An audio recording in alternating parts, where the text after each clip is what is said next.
everybody. We are live now. Welcome to Drinks the Day After. We're out here in the yard ready to talk about today and yesterday's episode of Bold and Beautiful and whatever else crosses our mind. Hey, Sam. Hey, Miss Queen Libra. Louisa is here and Electra Storm, you guys. Hey, how's it going? I am wrecked. I have lots to say since yesterday. Oh, girl, I thought you said you was wet. Hey, darling, and I was about to say you in that ocean that Finn was surfing in. So listen, it pleases me to know that Steffi is getting her back broken every opportunity that Finn gets. Every opportunity that he gets, he is taking that girl to the bedroom. He is horny all the time, and I love that for us. They got months worth of activities to catch up on. You're damn right. Good evening, y'all. I do not blame him at all. He laid down his life for that woman. He should be able to have pie whenever he wants pie. He said, all I want you to know is that I will take a bullet for you, girl, any day. He was sitting there singing Bruno Mars. You can throw a grenade, bullets, knives, axes, tanks, missiles. Girl, I will jump in front of all of that shit for you. Like, yes. He was out there, Bruno. Is that Bruno Mars? Yeah. He was out there, Bruno. Mm-hmm. He was Bruno Marsing today. I got you, girl. Finn is the definition of a romantic hero. All he wants to do is put it down and protect his wife and family. I mean, I have absolutely no issues with this man and his methods. Me neither. And the thing is, it's so effortless, and it's like it's not like a main plot point, but it's one of those add-ons that you just love to see for a couple. That consistency. I mean, this guy has been Prince Charming to Steffi from day one, and he has not wavered. Some call that boring. I call that refreshing on a show like this one, where we have for instance, a Ridge Forrester that is the epitome of waffle with his antics today. Did you see him all up on Brooke today? It was today. I will say this much. Today was interesting on every front. I can honestly say that none of the scenes or situations that were prompted today were boring. They were either entertaining or just flat out informational. Because yes, Ridge, if we're gonna start with that mess that took place at Brooke's house with her and Ridge, we can go ahead and start there. Because I got something to say about everybody today, unfortunately. We got a lot to talk about. We got 2 days worth of trash to talk. Right. Oh, Bubbles, do we have an itinerary? Because I know you said that was something you was working on. No, because I didn't talk to y'all about the itinerary, but just know that what is on my mind to talk about today is Ridge, and whether or not, because somebody posted a poll, that he is he going back to Eric's to be with Thomas, or is he going back to Eric's to get away from Brooke? Those were the only 2 choices we were given. I didn't vote because my vote is both. He's trying to get away from her, and he is trying to help his son.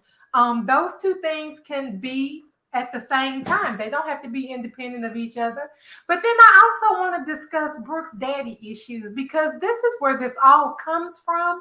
Like, she didn't have a father figure in her life growing up. Her daddy bounced on them, and then she married the man who should have been her daddy. Y'all know Beth Logan probably spent long nights laying in a lonely bed thinking about how Eric could have been the father of her children, and he very well could have been. But Brooke married the man who should have been their daddy twice, dipped around with him for a couple of years before she passed him on to her sisters. But her habit, you guys, over the years has been taking kids from their fathers, yep, and their mother, in Taylor's case, taking kids and giving them bequeathing them to other people. She did that shit with Jack Maroney. Taylor had a hard time with that baby, but that damn baby used to cry and wouldn't stop crying for nobody but Brooke. I would have been a fucking drunk too if that was my. You know what? Take this damn baby girl, cause I feel like he know he came from your egg and he ain't did nothing but cry. I'm not trying to see it being a drunk because your baby can't stop crying. So go on, take him. Go on, take him. She took him and gave him to Nick. And then Nick had a slew of step-in mommies. Bridget was the step-in mommy for a while. And Donna was the step-in mommy before Nick set sail. And if I'm not mistaken, Sarah Brown's character was a step-in mommy for Nick at one time too. Brooke tried to take Will from, she backed Brooke up, but Katie fell in line with trying to take Will from Bill and giving them to Thorne because I guess all these kids got to have Forrester daddies or some shit. Douglas got to have this raggedy ass Liam who don't even remember that he has a child, but he's so intent on keeping his cousin's child and his ex-wife's nephew that I believe that there's just the motive behind it is more than just trying to do what's best for Douglas. And then we also have to talk about Deacon rushing over there to the cliff house to save his boo thing from doing something incredibly dumb and stupid. She was sitting there in that dream today. And we have to add to that though, because we didn't discuss anything from yesterday. Yesterday has to be discussed also, ma'am. I'm gonna let y'all have yesterday because I don't even remember yesterday. Okay, well we could run through yesterday and then we can move on today. How about that? Let's get it, girl. Let's run through yesterday. Okay, so yesterday, couple of things that were an issue. Also, I wanted to point something out that people who watch Young and the Restless may have caught on. I often feel that sometimes bad ideas get shared between the shows, and yesterday proved that Josh Griffin is sharing an extremely bad habit with Brad Bell, and he's running with it. That the habit where there is not an end to an actual scene, and you pick up with both the characters somewhere else when the scene ended ambiguously. I've been noticing this on Y&R specifically in reference to Adam and Sally. The first time they did I Love Yous, or Sally said I loved you, we picked up the next day like nothing happened. We didn't get to see what Adam said after she said I loved you, and it drove the people who was watching for that crazy. Same thing happened last week. Adam asked Sally for forgiveness. The next time we pick up, Adam is across town at the bar talking to Nick, and Sally has gone back to work. We don't know what she said when he asked her for forgiveness for how he just treated her.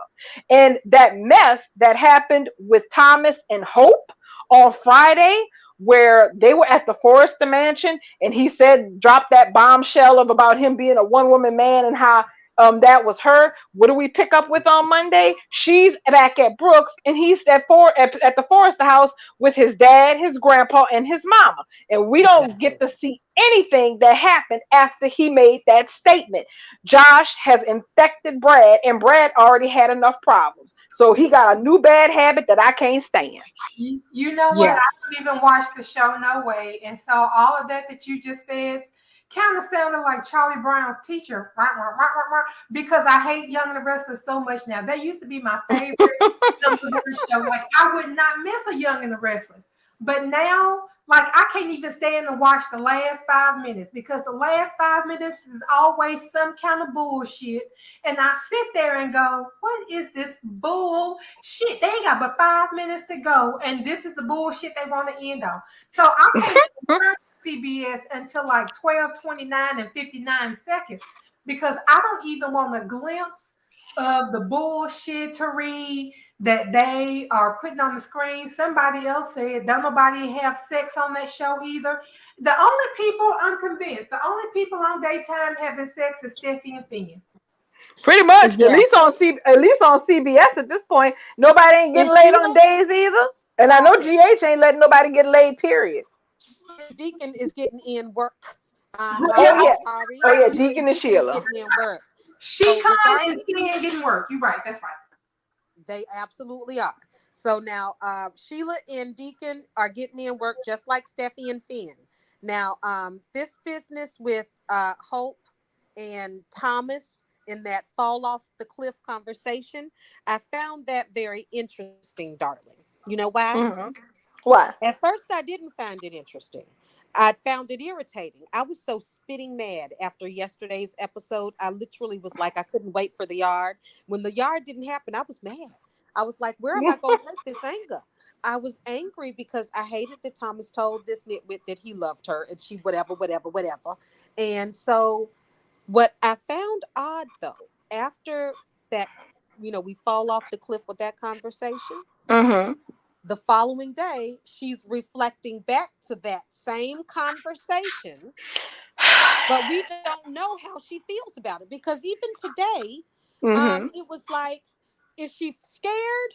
Is she worried? Is she trying to trap him? Is she trying to figure? It's like, what is she thinking? I don't know if Annika don't know what she's supposed to be playing right now. This is what No, I'm getting. part of the problem is this: is that the whole reason I'm assuming that because the thing is, Belle normally doesn't cut conversations off like that. That is not a trait that Bold and the Beautiful has had, where a conversation ends on a really strange note, and then you pick up with the two characters who was having that conversation completely somewhere else. That is a new thing that they're starting to do. Because I first noticed it when Ridge and Brooke were in the Forrester office talking about the Douglas issue, and she was saying that no, she's not for this, and he was saying I really need to support it. We never saw how that conversation ended. So when it picked up, Brooke was where she was, he was where he was, and we're just led to believe that they just didn't agree and went home.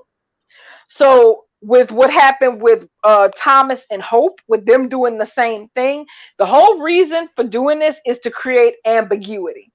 So it's not a mystery or unintended for us to wonder what's going on in Hope's head, because the whole thing is the whole reason they don't really have her really saying, she's not acknowledging anything about that to Thomas when he Right. said it, but she's thinking about it herself. And And she I'm didn't acknowledge sorry, it to anybody else either, which was no, telling. not that too. Even when she was talking with her mom and Liam, she kept that card tucked in right in her vest. But she And didn't then forget because we saw her remember it right afterwards. exactly. And I'm gonna be very honest, I'm not interested in how they're trying to present this, because the thing is that ship for most of the fandom has sailed. The possibility, SKILED, all capital letters. yes, the any possibility that Thomas and Hope had as a viable shippable couple left in 2019. If that's what they wanted to do with these characters, then they should have had Hope inadvertently end up falling for Thomas while she was grieving for Beth, and then be torn between him and Liam when it was found out that Beth was alive, but instead they threw Thomas under the bus for that ragged ass story, and then all this other messed up shit happened after it. So you know what? I'm not interested in it, because at this point, to put them together as a couple would tear down not just Thomas. It would tear Hope down too, and I don't even like her. But it would not. It's not a good look for neither one of them. Well, it's the fact that we know it's not going to be a look anyway. Bell determined Exactly. that he wanted Lope, so it's a dead end for Thomas as a character. I feel jilted as a viewer and as a fan. As a viewer and as a fan that was looking forward to a character-driven story for Thomas Forrester, the character.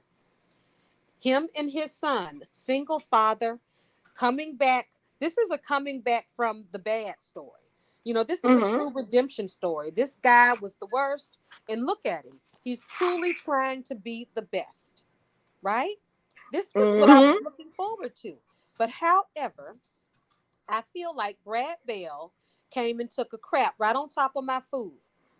Because while I was enjoying Thomas becoming and growing into the father that he was supposed to be, I see it turn around into, let's show flashbacks of all that Thomas has done bad in the past, and let's let everybody on canvas talk about him. Mm-hmm. And drag him all over again, To like what he end ain't. though? Like that's what Exactly. I mean. For what end? We know he's not gonna end up with Hope anyway. No, That's Liam's. exactly. That Liam and Hope are written in the stars, Destiny Precisely. 2.0. So fine, I'm happy with that. But we get some character development just for Thomas? Precisely so, because that's the thing. The cake's already baked. Okay, the cake's already baked. The icing is sitting set out. It doesn't matter what little screwed up games they want to play or flirt with the possibility of Thope. It doesn't matter. We already know how it goes down, and we know that any alteration from that is going to cast Thomas in this repugnant light that we do not want him cast in, and that Hope has pinned her all of her hopes and dreams on Liam for decades at this point, and that's not going anywhere. And you know what? That doesn't bother any of us. It does So not. no, it doesn't. I'm not bothered by that. That's what they want. That's what they've pimped for the last 3 years. By golly, if you like it, then I love it. But this B shit they trying to do now, mm-mm. No ma'am, no So ma'am. I'm not here because for it. what it comes off to me as just another cheap attempt to use another character to just give these two another breakup angst reunion story. I mean, come on.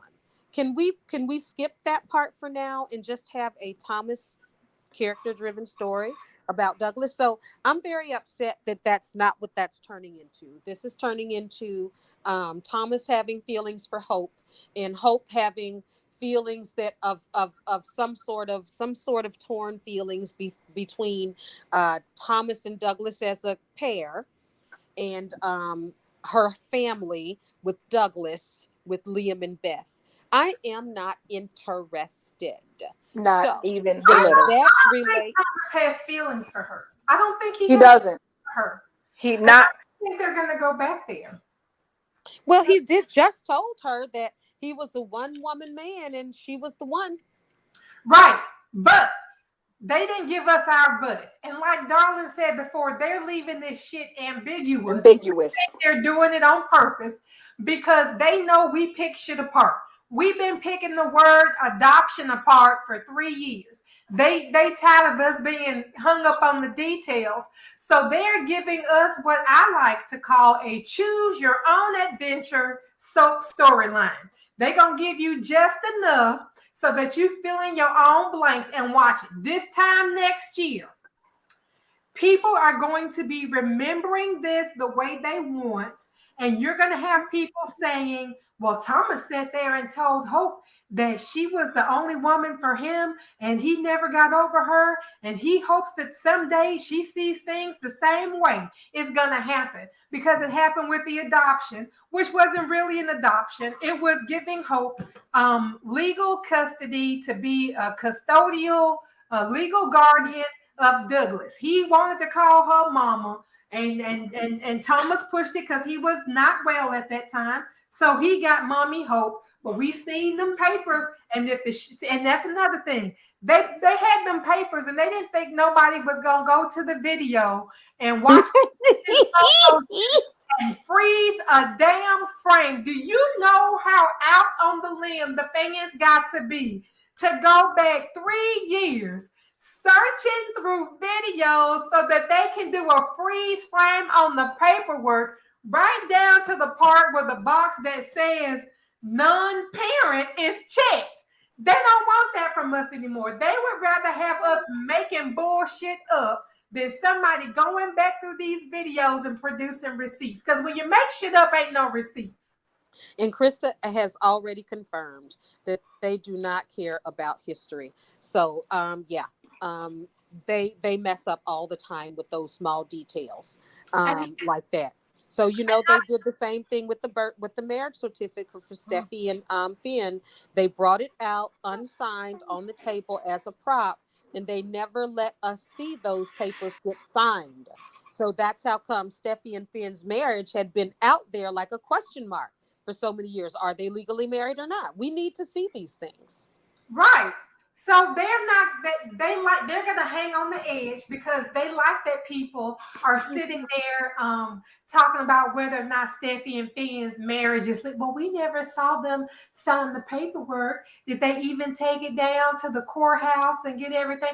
The only people not signing papers and not filing them is Hope and her mom. Because that's how Brooke lost Ridge almost one time. They didn't sign the papers. And then Hope, when she found out that Liam was ready to throw it all away and run away with Steffi because he thought that she stood him up, she refused to sign the papers. Y'all had a whole ass wedding. And she said, I ain't signing these papers. And she was absolute. A wedding don't make you married. Let me say that for the kids in the back. You can spend $500,000 on the wedding of your dreams. Pull your Mima up out the rest home. Bring your papa's ashes so you can spread them, because that's what you said you was going to do. You just spent all this money. Y'all went to Fiji and took everybody. All 12 of your bridesmaids and all 12 of your groomsmen and the ring bearer and the flower girl and your junior bride and your junior groom. You done took all these people to fucking Fiji on a private jet. You spent $1 million. Had a beautiful ceremony. You get back home and you don't file them papers. Guess the fuck what? You ain't married. You're not married. You didn't sign the papers. The notary didn't sign the papers. You didn't take it downtown and trade them papers for the certificate with the number on it that tells you what book and what page number your shit is filed on. If you ain't got all that, maybe you're not married. I don't know what to tell you. You can jump off 4 rooms. You're not married. You can step on a whole china cabinet worth of glasses and cups and plates and bowls. Guess what? Y'all ain't married. Exactly, because that's the thing. At the heart of it, once you get past the whole love, honor, etc., marriage is a legal document and a legal arrangement. Meaning that if you have not signed off on that paperwork and gotten it filed properly, you aren't married. It's really just that simple. You're not wrong about that. I know. And just about these papers.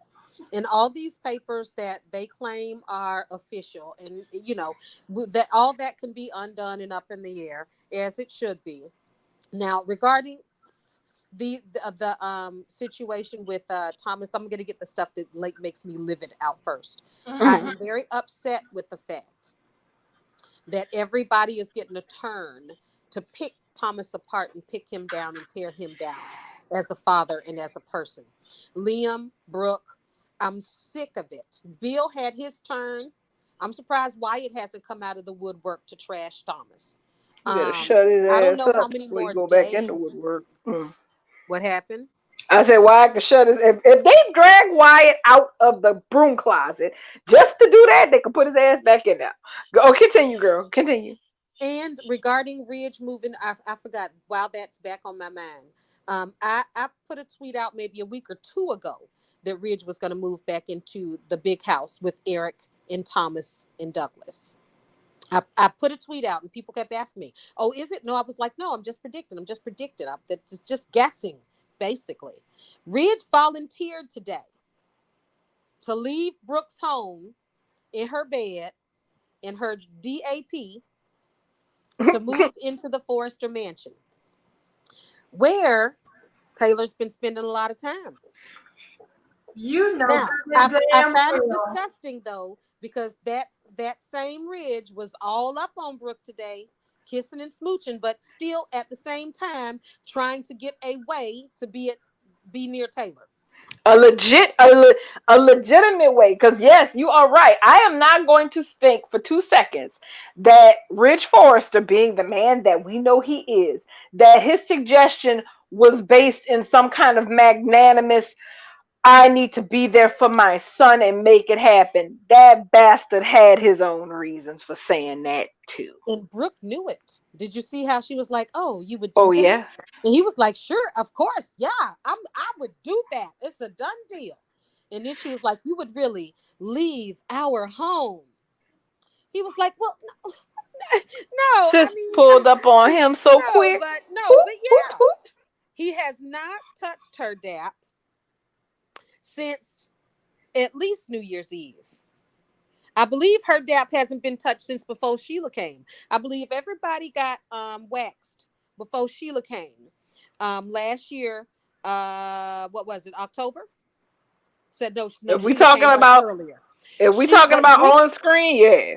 Yeah, Brooke has not been waxed since prior to Sheila or right after Sheila, not on screen wise. So she really is dap at this point.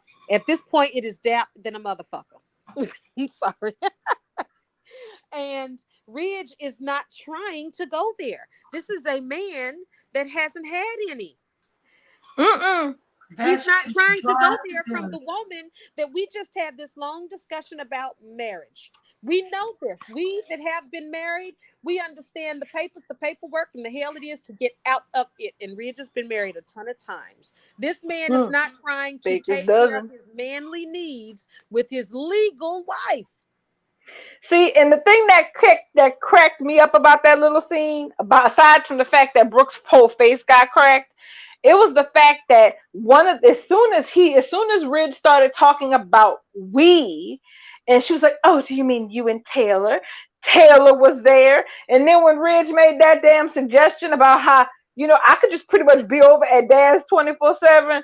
If Brooke didn't slam the brakes on to cut that shit off, like she was trying to keep something from going off a cliff, then I didn't wake up right side up this morning.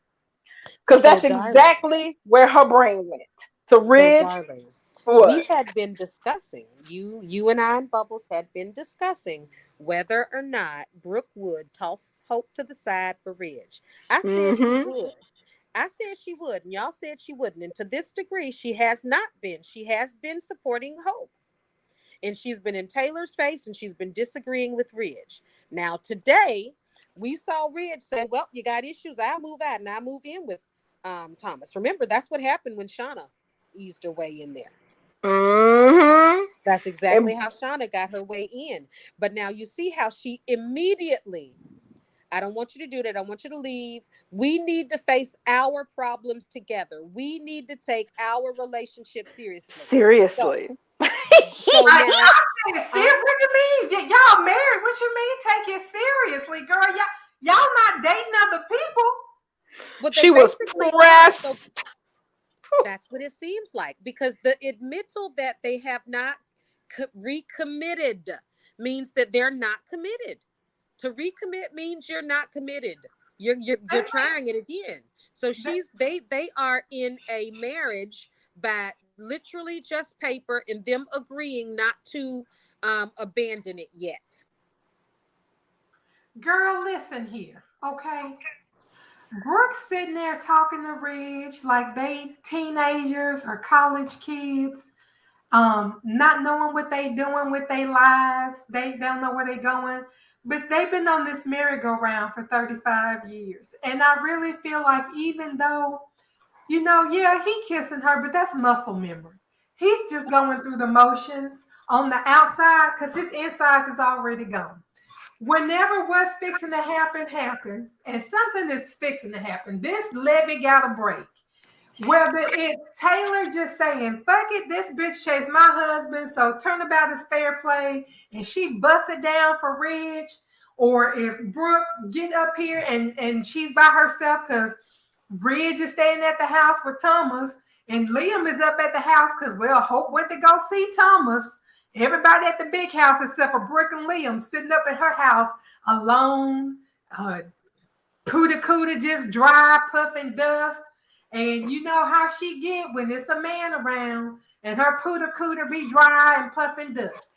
Her eyes be teary. And that one tear get to flowing, the men just want to put their arms around her and comfort her. And I can see that. I can see him trying to, Brooke, it's going to be okay. Things with Ridge, that you guys have come back from worse than this. And him hugging her, let me give you a quick hug. And the next thing you know, he going to wipe away that single tear, and that's going to be all the aphrodisiac that's needed. Some of them damn Logan tears, honey, because she dropped them tears and draws and britches be dropping and families be busting up. It's power in them fucking Logan tears because she'll drop them and take husbands like it ain't fucking nothing. And she fixing to take Hope's. Now, this is what's gonna be interesting. Where Hope going when her mama sleep with a man? Thomas. Y'all know where she's going. But you need to leave Thomas alone because And She gonna all run you to gonna Thomas. do is just like Bridget. Brooke gonna sleep with Hope's husband like she sleep with all her female family members' husbands. That female family member is gonna forgive Brooke for sleeping with said husband. The husband gonna get forgiven for sleeping with Brooke. He'll be given permission by Brooke to go on and carry on his relationship with the family member that she's cheated on him with, and then we're gonna start all over next generation. That's the thing. What Bubble said really hit a chord with me because you know what? She right. Bridge is like a high school relationship that can't make it once they get to college. That is that tonage that they have there it's there, which is odd as hell because these are grown ass grandparents doing this shit on top of a relationship that's been going off and on for 30 years. I don't know how they decided this was the best tone to set, but you know what? I don't work at Bold, so they don't pay me to write, unfortunately. But yes, that is the tonage that they have, and Brooke is feeling threatened at every single turn. And I do firmly believe that I honestly have to say that I do that. Granted, I remember when we first started talking about the possibility of we've all joked about Brooke and Liam over the years, just because Brooke's record of sleeping with the men that the women in her family are married to is just unrivaled. But there was never any indication that that could be something that would really happen. But now, given the events of the last 2+ weeks specifically, it's sounding less and less like a joke because they're piping in all this ambiguity with Thomas and Hope, where Thomas said what he said, but the thing is, Thomas kind of said what he said matter of factly, and not he didn't say it like he expected anything. I will say that he didn't say it like he expected Hope to reciprocate or to even to agree or anything. He just said it like, this is how I feel, and that's just that. You're with Liam. It's impossible, so but it's whatever. But then you got little Miss Hope. You got little Miss Hope and how she was with Liam and her mother, which a side note, the fact that they manage her the way that they manage her makes me ill because they literally and granted, I don't like Hope, and I freely admit that her upbringing with Brooke and her relationship with Brooke has definitely kept her from evolving as her own person in some ways, and that Liam and this pedestal that he keeps her on is equally as detrimental. But that was a conversation where she was in a room with two other people who were trying to manage her like she's two. And that happens all the time. Yes, that's not new. No, and like her elevator does not go all the way to the top, and that any deviation, because Bubble said yesterday, Hope was kind of breaking ranks yesterday, that any deviation from the set conception of Thomas being an unfit father to Douglas is an indication of mental weakness on her part, that she's being conned, that she's being schmoozed, that she's, being taken for a ride by that diabolical bastard Thomas again. And she's letting her guard down, like Brooke would say. Yes. Exactly. And that's another thing that Bubbles mentioned when you were talking about how Thomas mentioned how he said, you're the only woman for me. So matter of factly, just like Bubble said, they left that ambiguous so that we can continue to determine that conversation just because of where it left off. I'm not going to play that game. They're going to have to explain to me like I'm two in 6 months when they want to bring it back to us. Yeah. Mm-hmm. So 2 things. 1, who is Brooke going to give hope to after she fucks up with Liam? Because when she fucked up with Oliver, she gave her Liam. She put Liam on to Hope and put Hope on the Liam. Who she gonna put on next? She ain't got nobody. But look at what Electra Storm says. and I almost gagged. She got it. Nothing will happen with Thope. It will be innocent. And Liam will take it the wrong way and sleep because that's what he does. Yes. He also Steffi's just not available now. Yeah, and she even points out that even Hope took it the wrong way and got flustered with Thomas today. She sure did. She thought he was coming on to her. And he was like, no, girl, like my son is first and foremost on my mind. I ain't got time. You know what? And that's where they should have picked up. That was his book. I'm a one-woman man, and you're it for me. But Douglas got to come first. I ain't got time to be sitting around here dicking around with you, and you don't know what you want to do. Your mama don't like me. Your husband's a psycho. I'm just not gonna do it because I need to make sure that my son is first in my life, and that's all I need is me and my little boy at my granddaddy's house. Hell, we might get a dog. I don't even know, but I just know that I ain't got time for nothing else but my son now. I'm laser focused, and that's it, girl. Like, give me this damn list for these school supplies. That's what I came here for. But you sitting here want to chitty chat. I'm trying to grab my kid. And the question still remains, though: who is Brooke going to push Hope onto after she screws Liam? Is it not going to be Thomas, or is it going to be this new person coming on the scene? Well, honey, Wyatt ain't got a woman. Yeah, you know, Wyatt's available. Is he even in the spoilers to come up anytime soon? No, not at all. Being hopeful. He wasn't even in the summer ones. Ugh. Right. I mean, the fall one. Excuse me. But he wasn't in there at all. You're right. But I agree with Bubbles and what Electrostorm said too, because that's the thing. When Thomas showed up at the cabin, Hope was, she was thinking about, and also you saw what I said about all of a sudden this picture of Thomas and Douglas in the cabin when we know goddamn well that picture was never there before. But I digress. Was that so when he came in and he said, "I want to talk about us." And she was like, she got that look on her face. And let me tell you something. It wasn't a look like she was scared or upset or anything. It was exactly as they said. It's like she was flustered. And then when he clarified that it was a conversation about them as parents to Douglas, she was like, oh, okay. And it was like, all the air went out of her little balloon. Exactly. Yeah, it's like, that was weird.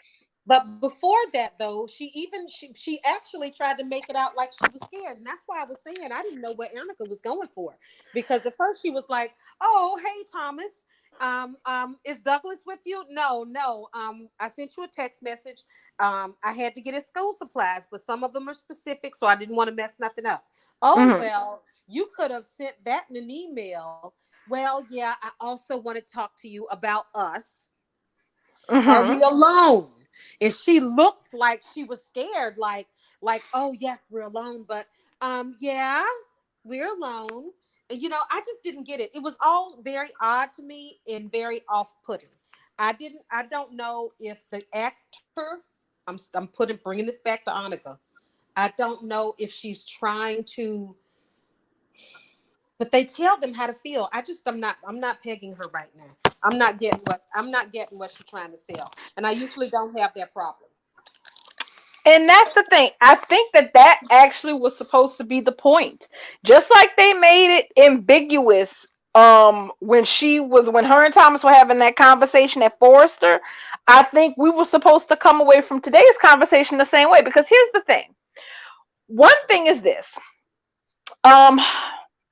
The setting for Thomas and Hope's conversation, when he came in the door, he was standing closer to the table by the fireplace.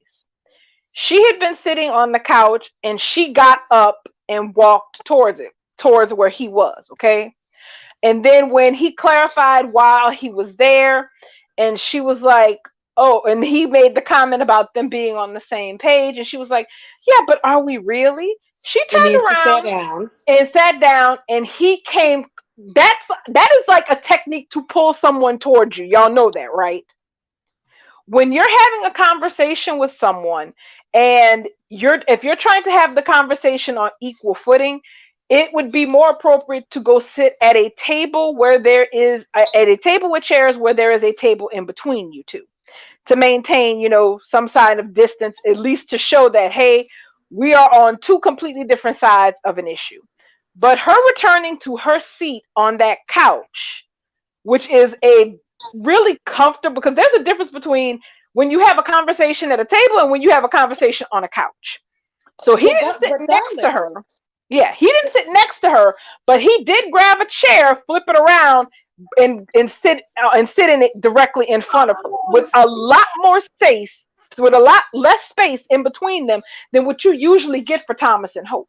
But by that point, they had by that point, we could clearly see that she had already relaxed. So, like you said, when she walked away to go and sit down, clearly she was already comfortable. I saw that. Mm-hmm.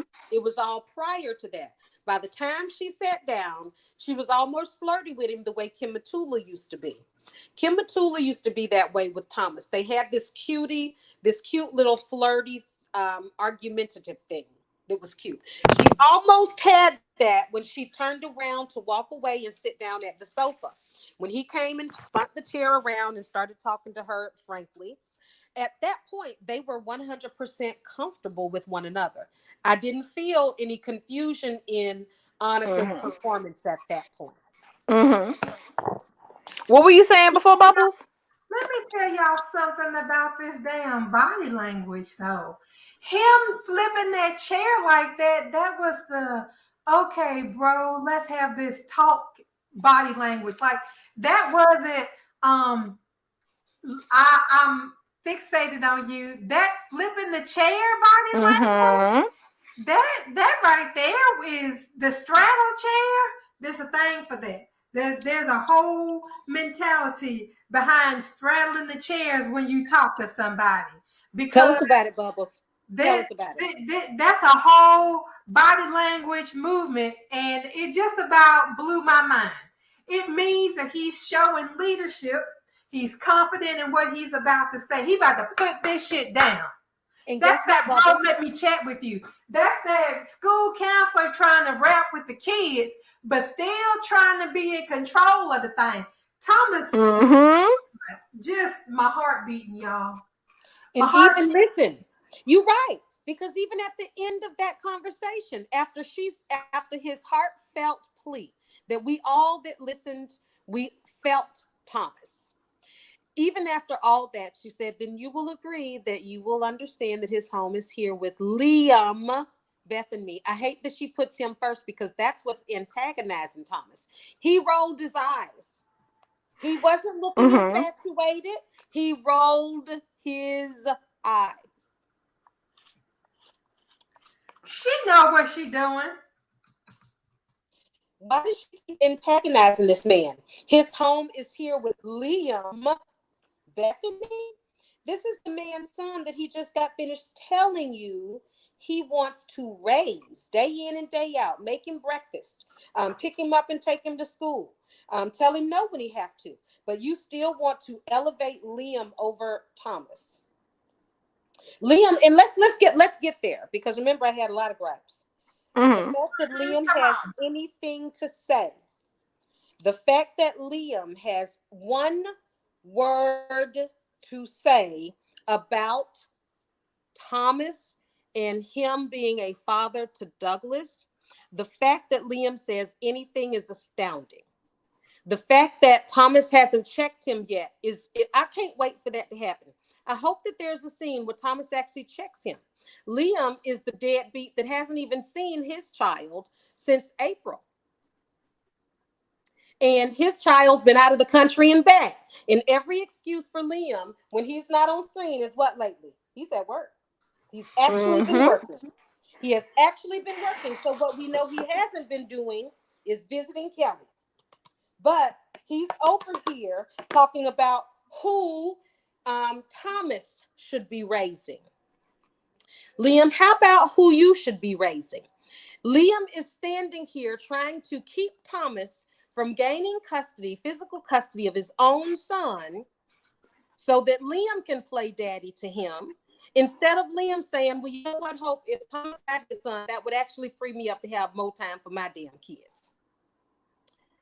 The But fact that that was he the has, whole reason why he told Hope in the first place that they shouldn't take Douglas, was because I don't even have time for my own kid, is basically the words that literally flew from the back of his mouth, through his lips, across his teeth, tongues, and gums. Did he And not nothing say ain't it to changed. her? he said Yep. it, and he said And it on when more he than was one honest, occasion. yes. And he said it When he on was more than being one honest. occasion. But he wants to also talk about Thomas not being able to do that for his son. So Liam wants Thomas to be a damn deadbeat Liam, from what I'm seeing, and it's disgusting. Liam wants to take over and raise Thomas's son, but he doesn't. He's okay with Finn raising his. I guess that's why he's okay with raising Thomas's.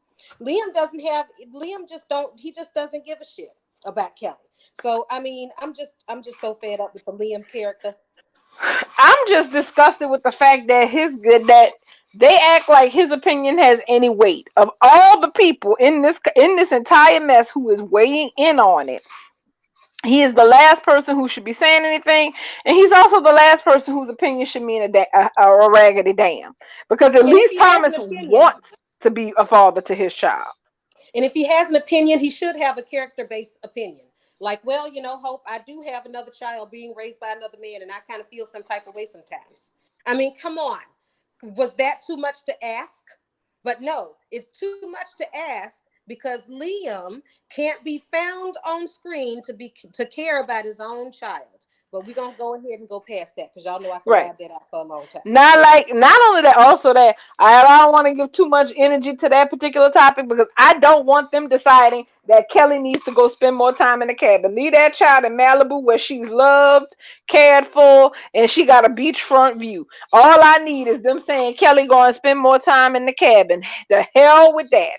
No, because Hope would want to possess the child. She'll never want to bring her home, and Finn will have to go over there after his baby. Exactly. So with one of the things about this that was important today when Hope and Thomas actually had that conversation, Thomas articulated very well what it is he wants. He was explaining to Hope, I want to raise my son. That Yep. is what I'm trying to do here. I want to put him to bed. I want to get him up in the morning. I want to take him to school. I want to be in a position to have to tell him no when he wants something, because that is part of I want to set boundaries with him, because that is what you do when you are raising a child. You do all of those things. That's what being a full-time damn parent is about. And up until now, he has not been granted the ability to do that because of how the living situation is structured. And he is trying very hard and very kindly to make Hope see that. And aside from just prioritizing what's good for Douglas, he's also, much to my disgust, but I know I can't have everything that I want. He's also making it clear to Hope that her place in Douglas's life is not threatened by this, that he's not trying to supplant her or knock her out of the equation or replace him, or replace her, which I will say is this much, is a hell of a lot more than Hope is doing for him, because she's very clear in the fact that she sees Liam as Liam, his replacement. correct. And She Liam is ain't more than happy, and just like Thomas said, I don't want to be just the overnight dad where I take him overnight, bring him home. I don't want to do that. And Hope is content with Thomas doing just that, so that Liam can tuck him in at night. exactly to fulfill the real father role, which is just bullshit. And the worst part about it is that and the thing is, Thomas has been 100% moderate with this. He's not going to extremes or anything. Remember, I said a while back that that if you looked at all the characters in this matter, you have characters that are like the polar opposites on their stances, and then you have the people who are kind of more in the middle. And Brooke is like on the far left about it, as basically saying Thomas don't need a damn thing, whereas Steffi is on the far right, which if it was left up to her, Douglas would be home tomorrow and Hope would be a distant memory. Distant. Hmm. And everybody else kind of falls in between those two characters. Well, Liam is sitting up there being really, really far off to the left, to where closer to where Brooke. Brooke is, and Taylor is not quite where Steffi is because she's not trying to get rid of Hope either, but she's further away from than Steffi is than Liam is from Brooke. Then you have Ridge, who's almost damn near in the middle, but kind of like right by Thomas. Whereas you have Thomas, who's trying to be in the middle, and the thing is, Hope, when this whole thing started, Hope was really far to the left, to like where her mother was. But as this has crept along, you see she's kind of slowly moving more to the center, because unlike her mother and Liam, she does really believe that Thomas has changed. She doesn't think Yes. that She honestly does believe that he has changed, whereas the two of them don't believe that at all. But what Hope still does also believe, though, is that Douglas should be raised by her and Liam and with Beth as his sister. She does still believe that regardless how well Thomas is, that she believes that she has the right as his mother to raise him like a mother that birthed a child. Most mothers that birth a child, you break up with them, the child goes with the mother. She's trying to hold on to those kind of rights, even though Thomas wants the child. That's what it seems like to me. So, regardless of how she feels about Thomas and his recovery, she's too selfish to look beside herself, look outside herself. I just don't see it happening.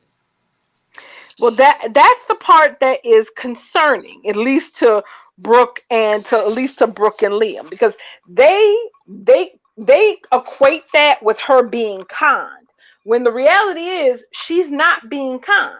And the thing is, you could tell from when Thomas was dealing with Hope today, when she said, "Well, hopefully you will see that Yep. his place is with Liam and Liam. Beth and me." Well, Right. see, the thing is, and Thomas was like, Lord, Right. this girl's stubborn as hell. But the thing is, I think the point of that particular statement is for Hope to be the one to come to the realization that Douglas's place isn't really with just her, and and Tom and Liam and Beth in the cabin. For her to be the one, it's not Thomas who needs to come to a realization, it's her who needs to come to a realization. And But it we feels already know that. We already know right, that Thomas is sincere. We're not right. seeing any scheming, and we're getting all the heartfelt speeches that he's supposed to be giving and getting and all that. So I just feel like even with what she's been told and seen, even from Douglas and what she heard, if she hasn't already determined that there a conversation needs to be had with Douglas so they can start figuring out how to do it, then she's not going to get it. If she don't get it now, how couldn't she get it when she heard Oh Douglas no, out of his own no, mouth? no, no, no. She's gonna get it, and that's part of what the problem is because Liam is bitch made. Okay, he's bitch made. So Hope taking any other stance than the stance that she's taking, that she initially started out with, is a sign of her being kind. So Thomas is supposed to invite her over to the Forrester Mansion for family dinner. And I think part of the point is, aside from the fact that Thomas inviting Hope to come over and participate in these things and to see for herself how Douglas is reacting to this environment, is the thing that is going to start to draw her away from her point of view. Now, will she ever be drawn far enough away to say, yes, I think you should have primary full custody and I could just do the visitation? No, we're not getting there, because that's the polar opposite of where they are right now, with Hope having the primary visitation. Where I think they're going to end up is somewhere in the middle. Somewhere that actually looks like what a shared custody agreement is supposed to look like, where the kid is supposed to split their time between both their parents' houses. That's reality. That's what real shared custody looks like, not this BS that they've been doing for the last few years. So, But darling, mhm, because I don't have a lot of patience. mhm. This is a soap opera, and we all built on drama here. Hope has had Douglas for 3 years. Now we've got this custody thing coming up now. A little bit of frustration is going to come out because I don't have a lot of patience and time for BS. For soap opera wise, I'm gonna need some drama. If we're doing all this just to get what was common sense to begin with, I'm gonna be mad.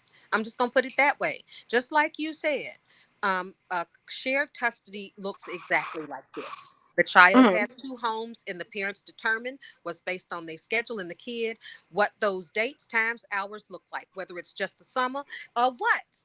But if we going through all this for in a soap opera just to get the common sense outcome of of a traditional 50-50 custody arrangement, I'm just gonna say right now, I'm gonna be mad. Oh no, because here's the thing: the custody arrangement isn't where the drama is, though, Sam. The drama is going to come with the bullshit, crazy reactions of Liam and Brooke. As Hope moves closer to the center of this thing, where she realizes that Douglas living with them 100% full time may not be the best thing for him, and that his father having maybe an equal amount of time with him, that is complete heresy to Team Brooke and Liam. Heresy. That's you might as well just burn them at the stake They right would then. absolutely, and isn't that something? I'm literally here talking about the common sense remedy and solution that I would be pissed about because it's common sense. But you're absolutely right. Brooke and Liam would take that as an absolute loser. Yes, and they would completely flip their shit. And I Mhm. think, and my opinion is, and this is just a guess, is that the closer Hope gets to that, the more squirrely Liam is going to act. The worse Brooke is going to act because she's going to be super insecure, even more insecure than she already is about Ridge and Taylor and anything that could be going on in that quarter. And I think right around the time that Hope is there, right there where she's really ready to make that decision about the change in Thomas's living arrangement, is when a quote unquote misunderstanding happens. That's where the drama is going to be. The drama isn't going to be in a push and pull, but pull it with Douglas, with Thomas pulling Douglas on the other side and Hope pulling him on the other, because Hope is slowly, because what I really want to see is how Hope acts after going to that Forrester family dinner, because her attitude was totally different when she came home from Forrest from the mansion after staying over there with Thomas and Douglas a little bit. And so the next time when she goes over there for dinner, if her attitude is even more mellow, that is going to alarm her punk ass husband and her mammy. And then they gonna start acting squirrely as two nuts in a sack. But will they act as squirrely, so squirrely that they would want to get Dollar Bill to try to set Thomas up in some way? I don't think it's gonna be Bill. Bill kind of seems like he's got a vested interest, but if he's really over here tied up with Lee, I don't see him trying to get mixed up in this mess when he's sitting over here at the same time telling Lee he trying to be somebody different. Well, sir, stay in your lane if you're trying to be somebody different. Then stay in your lane, and leave these people alone. Um, but then again, it's Bill. Like I really felt like it was gonna be Deacon because of him and Sheila having a crisscross, but I don't know if the crisscross is gonna happen because Sheila like, fuck it, I'll just go on to the house my damn self. I don't need nobody Yeah, to go. So Sheila. Oh, go ahead, girl. I don't know if the crisscross will happen, but I also feel like Bill really ain't gonna get too much more involved in it. We ain't seen a lot in the spoilers about him being back. And anytime he does come back, he's just sitting around talking to people. He ain't really doing nothing. And I don't think Liam has the balls to go to Bill and tell Bill to set Thomas up. He ain't got the balls. He ain't got it in him. Liam still want to be the good guy, but he's not. He's a ballless villain. He doesn't know What how to do anything. He's a nutless villain. what if he's not? What if he's not the good guy this time? What if he's the villain this time? He's never the good guy. That's my point. Liam has always been the villain. He just been the villain with no nuts. Right. We know he's the worst. He's He can't the even good be a guy good that damn makes villain. all the mistakes by accident. So he creates mayhem and wreaks havoc on everybody's life, all by accident. So he's an accidental villain. He's really Exactly. upsetting. But what if this time he actually is the villain and he does set out to set Thomas up in some way to ruin his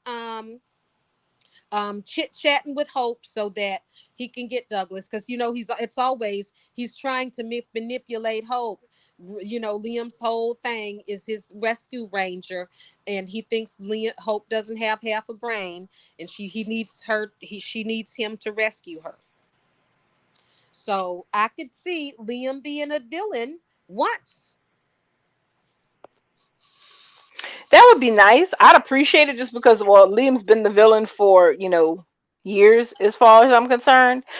Because the thing is, Liam likes one of the most honest things that the show has ever let Steffi say about Liam happened after the whole dressing room fiasco happened, where he left and was trying to call her, and she told Bill, when Bill asked her if that was Liam trying to track her down, and she's like, yeah, he wants to feel like a good guy again. That's not my problem. Because that's Liam. Liam is that guy who never wants to be the bad guy in a scenario, because that affects how he sees himself. But Right. Liam's been the bad guy for decades as far at this point. Okay? He He's started Yes, out he the bad has. guy. We He know hmm? started that. out the bad guy. Remember him putting that shit on Steffi's laptop so she would get the blame for outing Brooke sleeping with Oliver? He's That's Yes. always right. a bad guy. He came off as a Oh bad guy. yeah. And he But has consistently acted like a bad guy, but let all the characters say it. Oh, he's a great exactly. guy. He's a Hmm. great father. I mean, For shit. give me But a break. It's not true, exactly. but that's the narrative that they want to us to hear, even though that's not what they show us. Right. And I have to wonder if, because the last time we were approaching this place where Liam is at maximum levels of male insecurity to the point that it's just insane. The last We all know what the consequences were last time. He went over there, damn near destroyed Steffi's true love scenario with Finn, and almost begot another child. Thank goodness it didn't turn out like that. But the last time he flipped out from being so insecure about anything being related to Thomas, when the truth of it is, it cracked me up because there really wasn't that much to it. Granted, he looked through a door and thought he saw a mannequin who he thought was his wife. Was his wife. We're gonna leave that alone. But the fact of the matter is, the whole thing that had him flying off to Thomas's house in a damn rage was non-existent. He was tracking Hope on her phone, and he just lost his shit. And he went over there expecting to see something, and he saw what his eyes expected to see. But the problem is, now when he jumps to crazy ass conclusions, this time the gates to Malibu are closed. Thank the soap gods. So he can't go flying over to Steffi to assuage his ego. That's what Brooks' ass in that open veranda door is for now. But they said that these people wasn't gonna get no triangle. I hope they don't. But we going into hour 2 now. Can we switch over to Deacon and Sheila? Yes, we can. I Sure. love my Sheikah. I love them to pieces. How about Yeah. your girl said you ain't got to do shit for me? I'm gonna go to this house on my damn self. And went. Sheila went, y'all. She went to the house, face pressed up against the window, having her little moment, thinking about Finn and Steffi ain't in the picture. She is gone, Sam. Our girl is gone. Look, Yes, But the listen, amount of instability that was there. Mercy. Woo! but yesterday, when Deacon told Sheila that she was, tripping to stay her behind in here, because that's when she was out and almost got caught at the bar. And he told her that she was crazy if she think the Finn still loved her, and he was about to leave. And remember, he stopped and paused, and he looked around because she said, "What I need is support, Deacon." And before he left, he paused and he looked around and he apologized for hurting her feelings. Y'all he remember that? sure did. He said, I'm sorry, girl. Listen, I mean, Listen, making me Deacon, crazy. Deacon got it for this girl. He's Yeah. strong. Deacon is in. I love this. I never liked Deacon, but I love this. I'm waiting Deacon to see if is Deacon in. Heart gonna give out from all this anxiety he feeling. Well, listen, Deacon is loving this. Deacon is a bad boy. He's always been a bad boy that has always lived on the edge. He's never been able to be successful on the right side of the law. Deacon Sharp right now is having the damn time of his life. He is living, every day is a damn excitement. And then at the end of it all, he gets to get calmed down by her taking him into the shower and then laying him out. I mean, dude is having the time of his life right now. And even today, when he went to go and get Sheila, he said, I had a feeling something wasn't right. He feeling this girl. Mm-hmm. She He is his is blood. she is under Deacon's skin. Oh And no, baby, I she is his am blood. too. She is his blood now. He can't quit her, Sam. I don't think he can quit her. He This can't dude, quit her. this dude literally, after stopping her from going into Steffi's house, got caught by Steffi. And instead of him using common sense, maybe to say, maybe I can snap out of this issue and say, listen, Sheila Carter is a damn lie. Nope. He covered for her. He literally lied to Steffi, covering for his bait. And remember, before Sheila left, she said, you really do care about me, don't you, Deacon? Did y'all catch that? Child,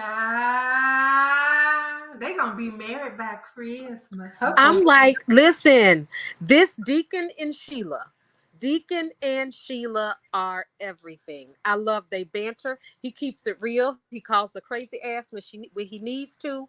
She acts out. She'll have a fit, throw a tantrum. He'll apologize. I mean, I am loving them. I am loving them. They giving me everything I need from a dysfunctional relationship.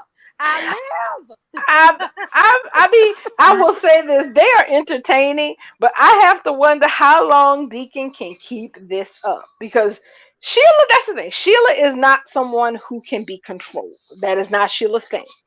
She is, and even though Deacon is he's enjoying the cookie, and yeah, there may be a part of him that's enjoying the adrenaline rush he's getting over this craziness. Yep. Sheila just took it to the nth level today by moseying her ass up to Malibu to be crouching outside of Steffi's damn patio door while Steffi and Finn was in their living room, hugged up and kissing, pressed against the wall, the damn glass like some kind of bug. I was like, Sheila, what are you doing? Listen. What are you doing? You know what it is? I think that she has gotten so comfortable with her living arrangement with Deacon. She's got a mask that she can go in and out of the house with. Sheila is about to devise that plan to be Hayes's nanny, and I hope it comes about with her killing Amelia. Shut your mouth. Who gonna take care of the damn kids then after Sheila go to jail if we lose Amelia? And how Steffi gonna get her back blowed out if we lose Amelia? So Steffi gonna get her back blowed out while Lena is watching Hayes and Kelly. And then it will be so gross. Sam, no. This is a bridge too far. When Lena goes to prison, who are they gonna keep the kids then when Lena goes to prison? I don't care. The damn woman that's what Lola. We don't even know who Lola is. Why is you mad at Steffi's kids? What them babies do to you? Amelia can be sacrificed at the altar of Sheila freaking Carter. You can sacrifice Lola's off-screen ass, but Amelia is girl, no. Who is Lola? That's whoever the hell Hope had watching somebody at one minute. Oh wait, that's little baby Beth's sleepover. yes. So she can go over there and wreck Lola's them sleepover. But you're talking about getting rid of Amelia and Sam. I might have to walk to your house tonight, and I don't even know where you live at. But I'll walk to your house and talk to you face to face about this, man, because I feel like you having a fever dream. So Bubbles, we gonna meet on them Twitter streets because I am gonna be campaigning for Amelia to be sacrificed at the altar of Sheila Carter because I'ma need Sheila Carter to be Hayes' nanny. I'ma need for the woman that everybody thinks is dead that tried to kill Steffi and Finn. I want her to be in their home, raising their baby with them. Child, I'm not down with this hand. Look, I'd go for her being Taylor's assistant before I go for this hand that rocks the cradle shit. I need her to rock the cradle. I mean, But you know need what? her to rock the cradle. And then while she's at it, while she's over at Steffi's house rocking the cradle, I need her to shoot some flirts at Taylor every now and then. They still got chemistry.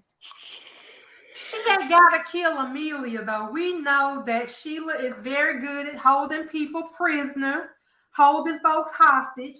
Can't even remember what the hell she did with Phyllis Romalotti while she was walking around Genoa City with her face. Phyllis Summers or whoever it was she at the time. But she ain't got to kill Amelia. She can lock her up or tie her to a radiator with a pair of pantyhose or throw a sandwich at her feet because I ain't never seen her eat. I mean, really anything. But I'm not gonna be sitting here co-signing on the only nanny that little Kelly has known to be sacrificed. I'm not. No, baby. I need it in my life. You're giving me I a absolutely need it in my life. I'm and as a matter of fact, I even have a visual. I have a visual already. I have a visual. What happened? I said we can't be friends. Oh, so I'm gonna tell you my visual right before we break up. I'm gonna tell you my visual.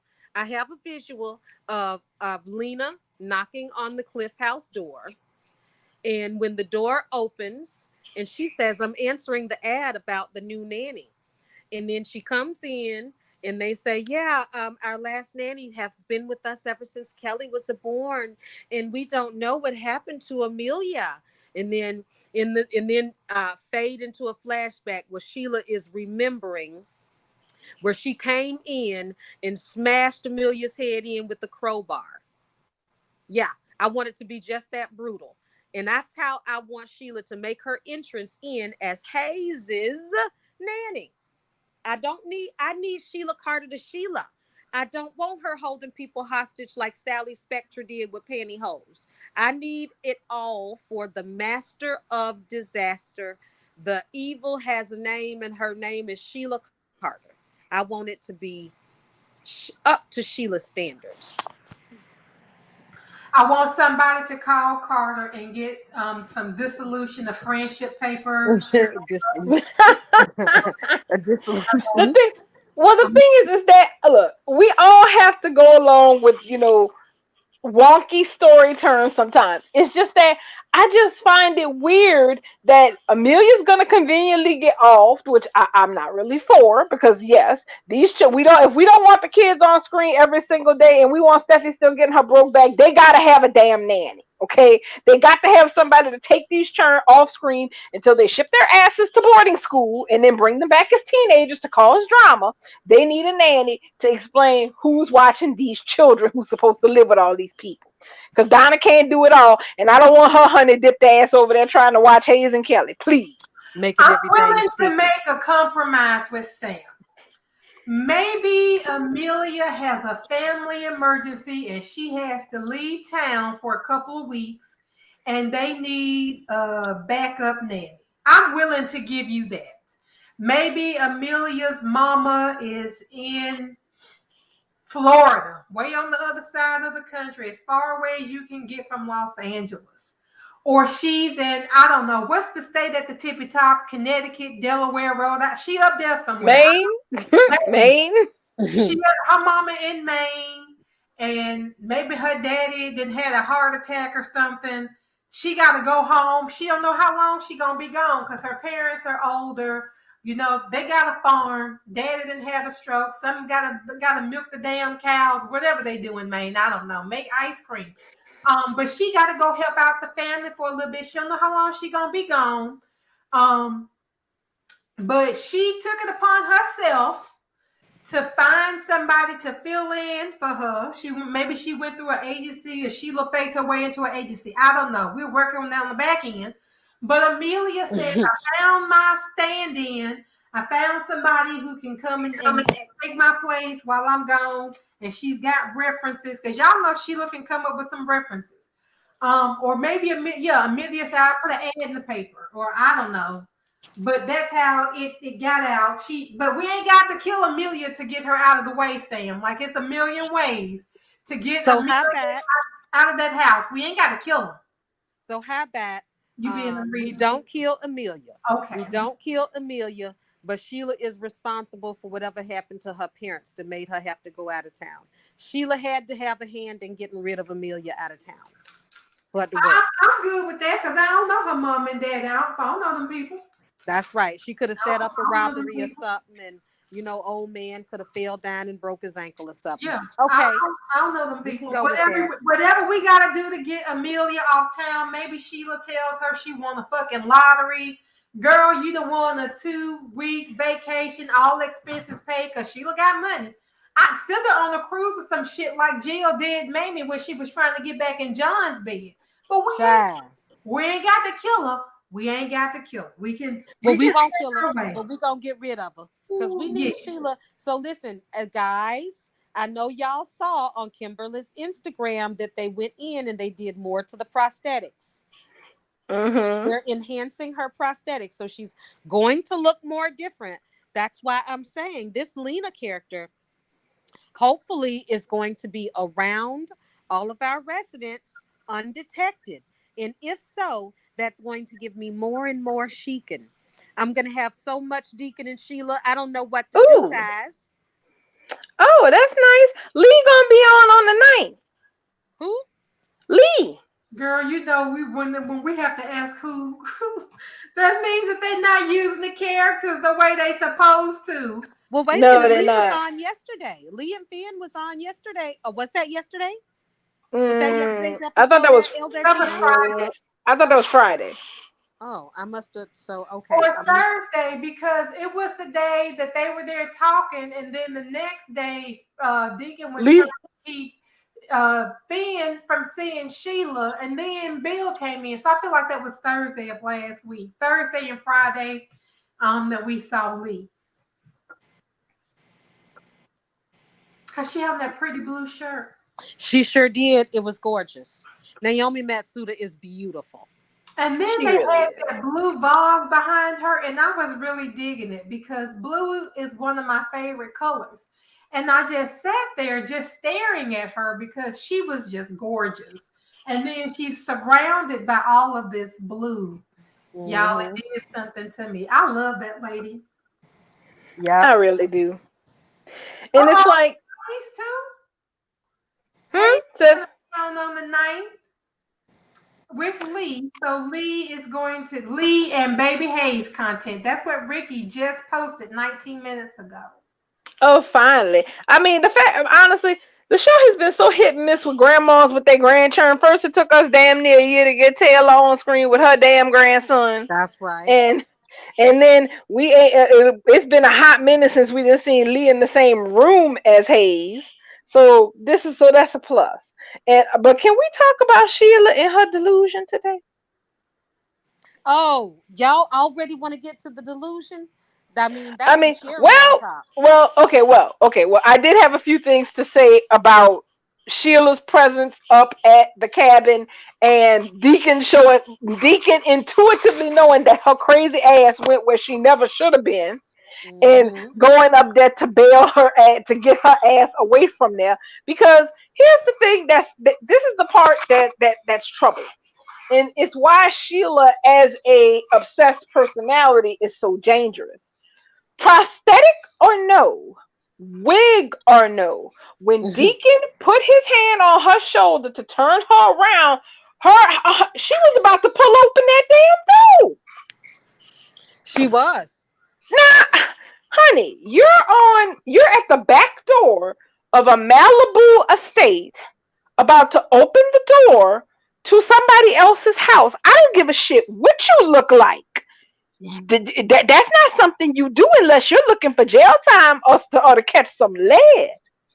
But she was so wrapped up in her own fantasy of what she thinks this could be that she didn't even stop herself to think, I can't walk in these people's house even if I don't look like myself. Even if I look like a complete stranger and they don't know me from a hole in the wall when they look me dead in the eye. I can't just wander in these people's private home. That's how far gone Sheila is these days. She said, my son still loves me. He really loves me. All I need is just an in. He loves me. He loves me. We're going to be together. I'm really shocked that she is still on fan like this, though.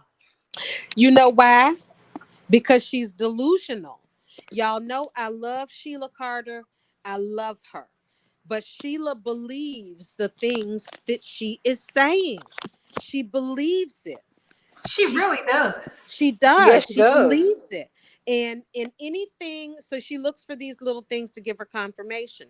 I mean, Finn is a Boy Scout, which Deacon called him, I think yesterday. I thought that was adorable.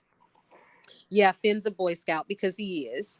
But he is going to feel a way because regardless of the experience he has had with his birth mother this past year, his entire 33 years, he's always wondered, loved, and wanted to know about her. So he has a connection with her that he can't turn off, that has been there for 32 years.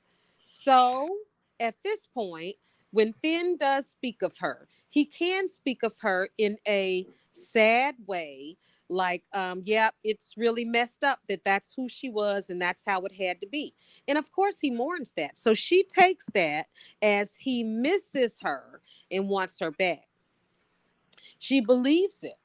And I love her. And I really am sad for her that she cannot have what she wants because she can't. Because once she gets what she wants, she destroys it. Yes, she is literally the person who, if I have what I want, I am going to find a way to completely wreck it.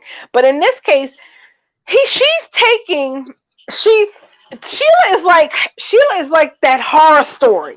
You know how a couple of years ago they had like one of those completely out the box, totally like Patrick Bateman level serial killers who basically when they caught him they were asking him, well, how did you pick your victims? And he said that I would stand outside of a grocery store and smile at women who came outside, and the first one who smiled back, that's the one I took.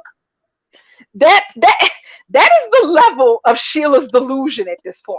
She thinks the fact that Finn is sorry that she died at the hands of a bear, which, let's be honest, it's not that hard to feel bad that somebody got eaten alive. I mean, Exactly. that's basic human decency, you know? If you have a soul and, in a sense of decency, and you don't, completely and totally wish that that the only reason you're sorry the bear killed him is because you wanted to do it. If you're not coming at it from that point of view, it is not a huge logic leap to say that it's normal for a person to feel sorry that another person got eaten alive by a Yep. bear. But Exactly. Sheila has sat here and she has taken the fact that Finn is sorry that, she died in such a terrible way and turned it into this this this This. performance that Mhm. this profession that he misses her and that he loves her, and that if she just hadn't gotten eaten by a bear, they really, really could have had a relationship. And guess what? I can see the way I feel about Sheila is probably way Deacon feels about Sheila. He knows she's crazy. He calls her crazy. He tells her that she needs to let it go. and it's a delusion. And he's still right there with Sheila, just like me. So me and Deacon, I had not I never liked Deacon, but I guess at this point, me and Deacon are two peas in a pod. It ain't that something.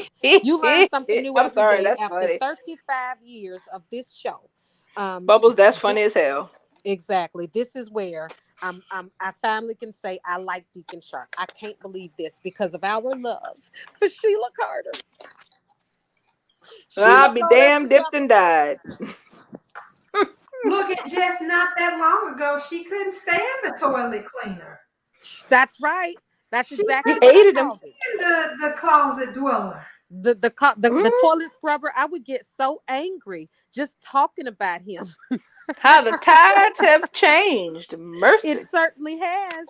Me and Deacon are like we are one right now. Y'all simpatico because y'all both love Sheila. Yes, we are. We both looking at Sheila with the hard eyes, child. I'm That sorry. That like is one of amusing. them trap songs. At first the hoes didn't know us, and now the hoes all love us. Yes, exactly. How Exactly. are you tonight? Because Exactly. you are being a little bit unfamiliar right now, lady, and I don't know what's going on. Who I'm are you? What telling did you you, do with Sam? What did it's you do with Deacon and her? Sheila. There. It's Deacon and Sheila. Deacon and Sheila are having an effect on me. Steffi and Finn always had that effect on me. Always. They always made me soft. Sheila and Deacon are doing the same thing. Sheila and Deacon melt me. I cannot wait for these two to get together. I love the dysfunctional. This is a chaotic. This is a what do we call it? What do we call those relationships? Dysfunctional. This is a dysfunctional relationship where these two are addicted to each other and the chaoticness of their relationship. And I am living it with them because I'm too damn old to live it in real life again. So I am enjoying Deacon and Sheila for what it absolutely is. It is a adult where Sam? they are. I'm right here. Can you hear me? Yeah, I can now. Because it kind of like, last thing I heard was adult, and then you kind of went a little crackly. Yes, it's an adult dysfunctional relationship where they have fire sexual chemistry. They both have already let each other know, yep, there's no issues there. And they cannot stop. She's a criminal, he's a criminal, she's wanted. I mean, what is missing from this story, guys? What is Oh, missing just baby. from Deacon and Sheila? Oh, baby. Now, Richard Michael Guthrie would have a word. Well, he somewhere, oh, poor Mike. He all up in the jail, and Deacon is just robbing his cookie jar. Just taking all Robbing the cookie jar with the red head, Dad. Hmm? right. I am He's taking telling all you, the chocolate chips, all all the the cookies. sprinkles, And he all looking out for the her, nuts. right? And Deacon not only is allowing her to stay there in this friends with benefit relationship, he is actually going out there to actively save her from her damn self. I couldn't Ex- ask for anything more.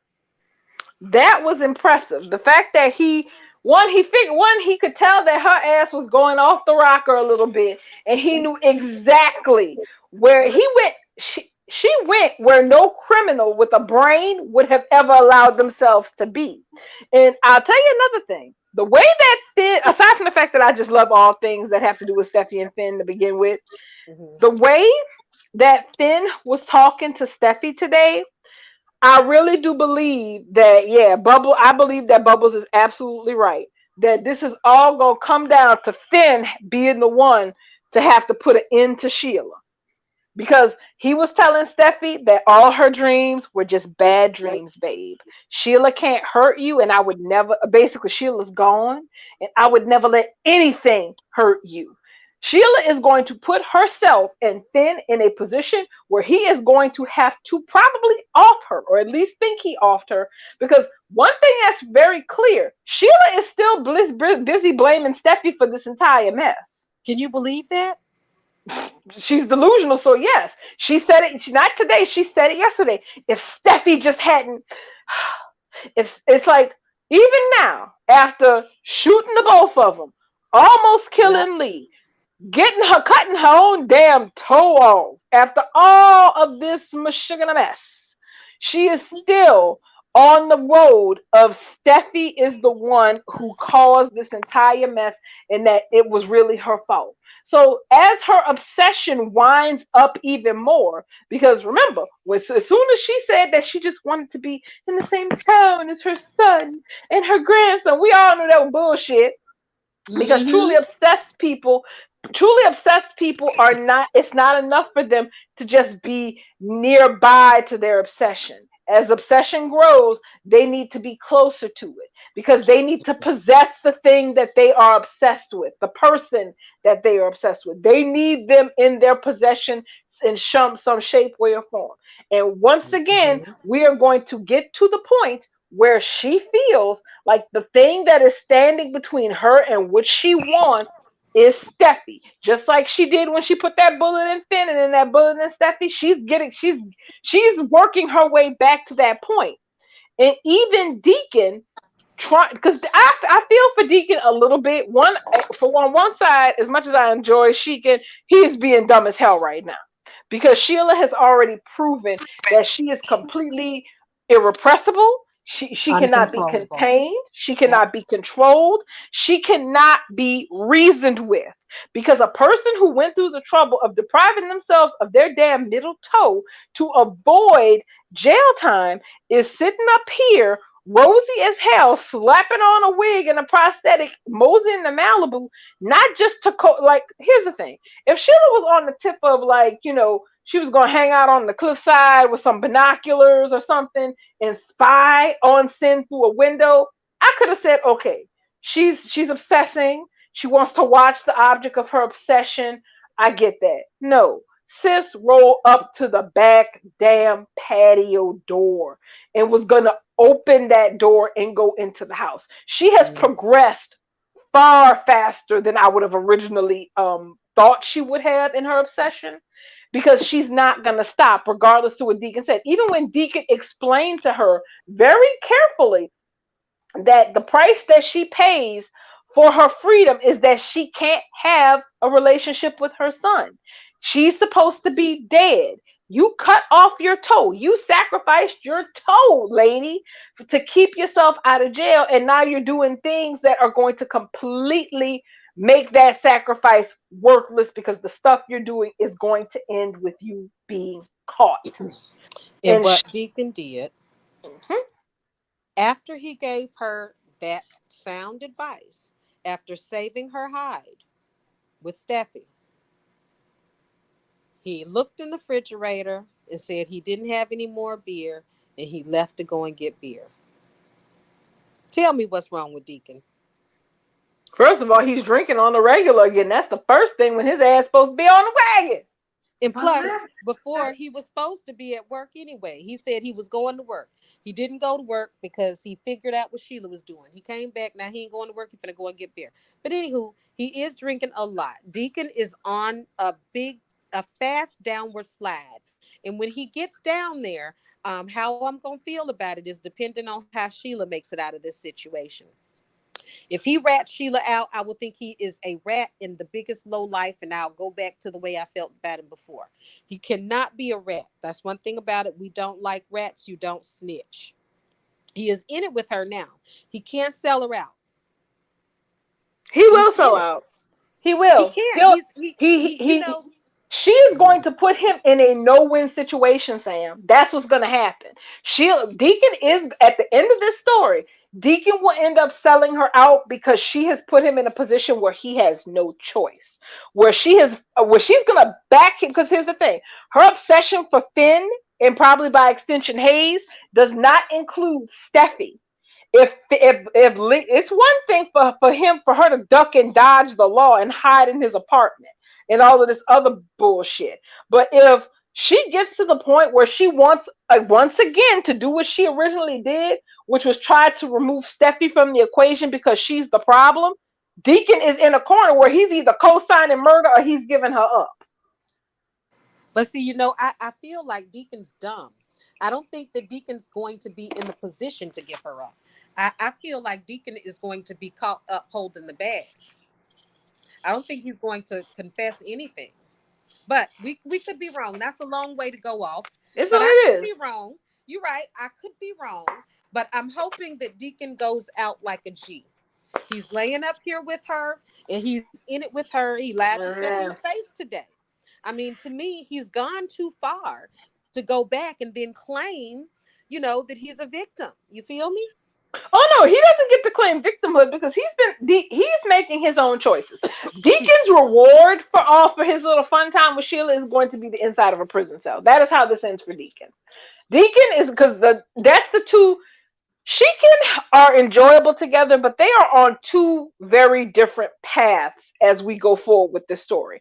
And at the conclusion of this story, they're going to be in two very different places. Deacon Oh, for Ass is sure. going to be in prison because he's going to be an accessory, and we are most likely going to think Sheila is dead, but she won't be. Thank goodness Sheila can never be dead. Now, if Deacon goes to jail for an accessory or whatever, and he didn't have to, you know, rat her out, if he gets taken down and he tells the story, that's one thing. I don't need him actively involved in taking her down. No, Sheila can never be dead. She must remain alive for all eternity. And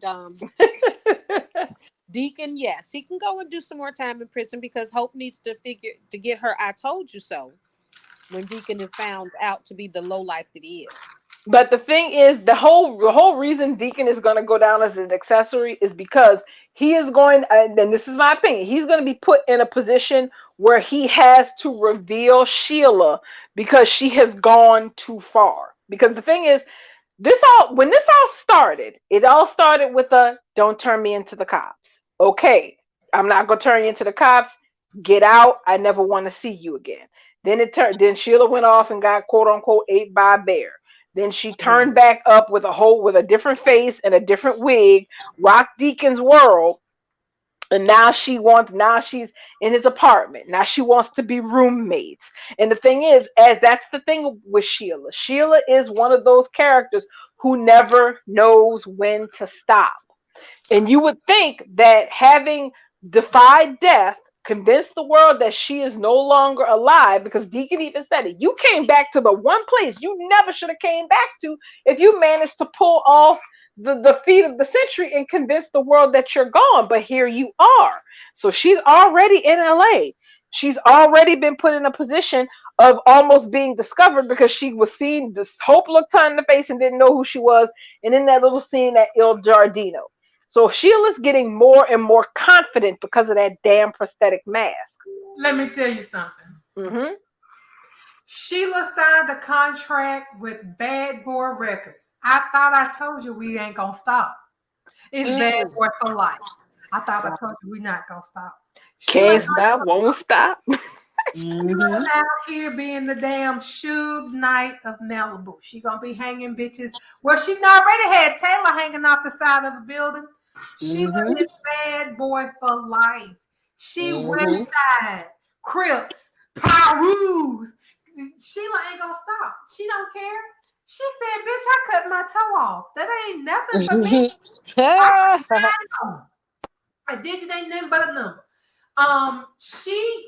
Poor little Deacon don't even know what's going on because she is I'm not saying she's keeping him plied with alcohol, but as long as she is around, he feels the need to drink. And then once he's done drinking, he wants to climb up on the horse and ride for a little bit. Yep. He's doing all this to himself. Sheila is merely reaping the benefits. Ain't nothing keeping him from calling the cops. That's Even right. today, he could call the cops and say, "You know what? She's kind of been blackmailing me, and I've been going along with it because she's been blackmailing me, and I don't want to go back to prison." But she said if I said anything that would happen. So can I make a deal with some damn body before this bitch try to kill somebody else? Because I want out. He doesn't want out though. He don't. He was talking to Steffi today. He knows that Steffi and Taylor and Ridge cornered Sheila last time. He could have told Steffi, listen, I need to talk to you and Finn. And we got to keep this on the DL. This is what happened. And at least try something. But Deacon is covering for Sheila because he Yes, he wants is. to. He wants to. He He doesn't is. want to, and he does want to. So Deacon bit the cookie by mistake because he was too intoxicated and being irresponsible and did not screen who he was sleeping with on just a hookup, a random hookup. But hold on, So he's put a pin in that. He wouldn't have cared either way because the next day he was fucking sober and she still didn't say two words out loud and he was ready to ride again. Continue. correct. Correct. He was down there getting ready to suck her toes when he realized that she only had 9. Right. Mhm. Continue. See, I just wanted I to put that mean, out. that is true. We can elaborate on that. Deacon did not care who he was having sex with that night nor that morning. He was Nope. going to indulge regardless if she was an ex-murderer or a child molester. He was indulging. exactly. And So he, he and got that what he got. and that's the thing. Right now, right now, he's trying to make it work. But as things progress and Sheila is becoming more and more unstable. That part's clear. When Sheila first showed back up without her damn toe, Sheila looked like she was in town to get her a good ride on Deacon's disco stick. Okay, and that's what she was. That's what she looked like she was aiming for, and that's exactly what she got. A few repeat rides and was looking for a redo in the morning, and almost got it too. Even though Deacon was weirded out that when he realized that he had a good old time with Sheila. But as the days pass, these incidences start piling up and keep happening. It's all signals of Sheila getting more and more out of hand. This situation, as long as it's confined to the apartment for the most part, Deacon can kind of sort of keep some sort of control over it.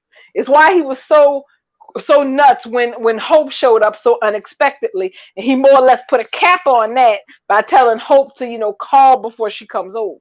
So at least he feels like if she's in the apartment, there's some control in that situation. But when Sheila sets foot outside of that apartment, Sheila is a complete wild card. He don't know where You she know, gonna go. He don't know what she gonna do. He don't know what she really trying to do, because we're now getting to the part of this where Sheila has been pretty open with Deacon up until this point. But I think after what happened today, I think Sheila has officially entered her secret keeping phase, where her plans will be her plans, and Deacon Sharp will not be getting a clue of shit. well, yeah, because at this point Sheila is about to hatch the plan. So Hmm. so we know at this point that Deacon is not bright. I never had great things to say about him, but we can add this to the list because he should already know that Sheila is uncontrollable and that even in that apartment, she's not containable. He saw No. that today when he had to go and rescue her behind from Steffi. And he still left her in that apartment so he can go and drink. Now, the next time we see Sheila, she's probably going to look even more different from Lena so that Hope can't recognize her. Though Hmm. that prosthetic is getting better. So Sheila's going to up her facade in her costume or whatever. And she is going to strike out and leave Deacon. Deacon is going to be wondering, oh my God, how am I going to tell everybody this is Sheila without telling on myself? Hmm. Now, see, the one part about that I'm going to find confusing is this. I understand Sheila bumping up the prosthetic because that makes sense. That makes total sense because part of it is that Hope not recognizing her when Hope's, interaction with her is somewhat limited is one thing.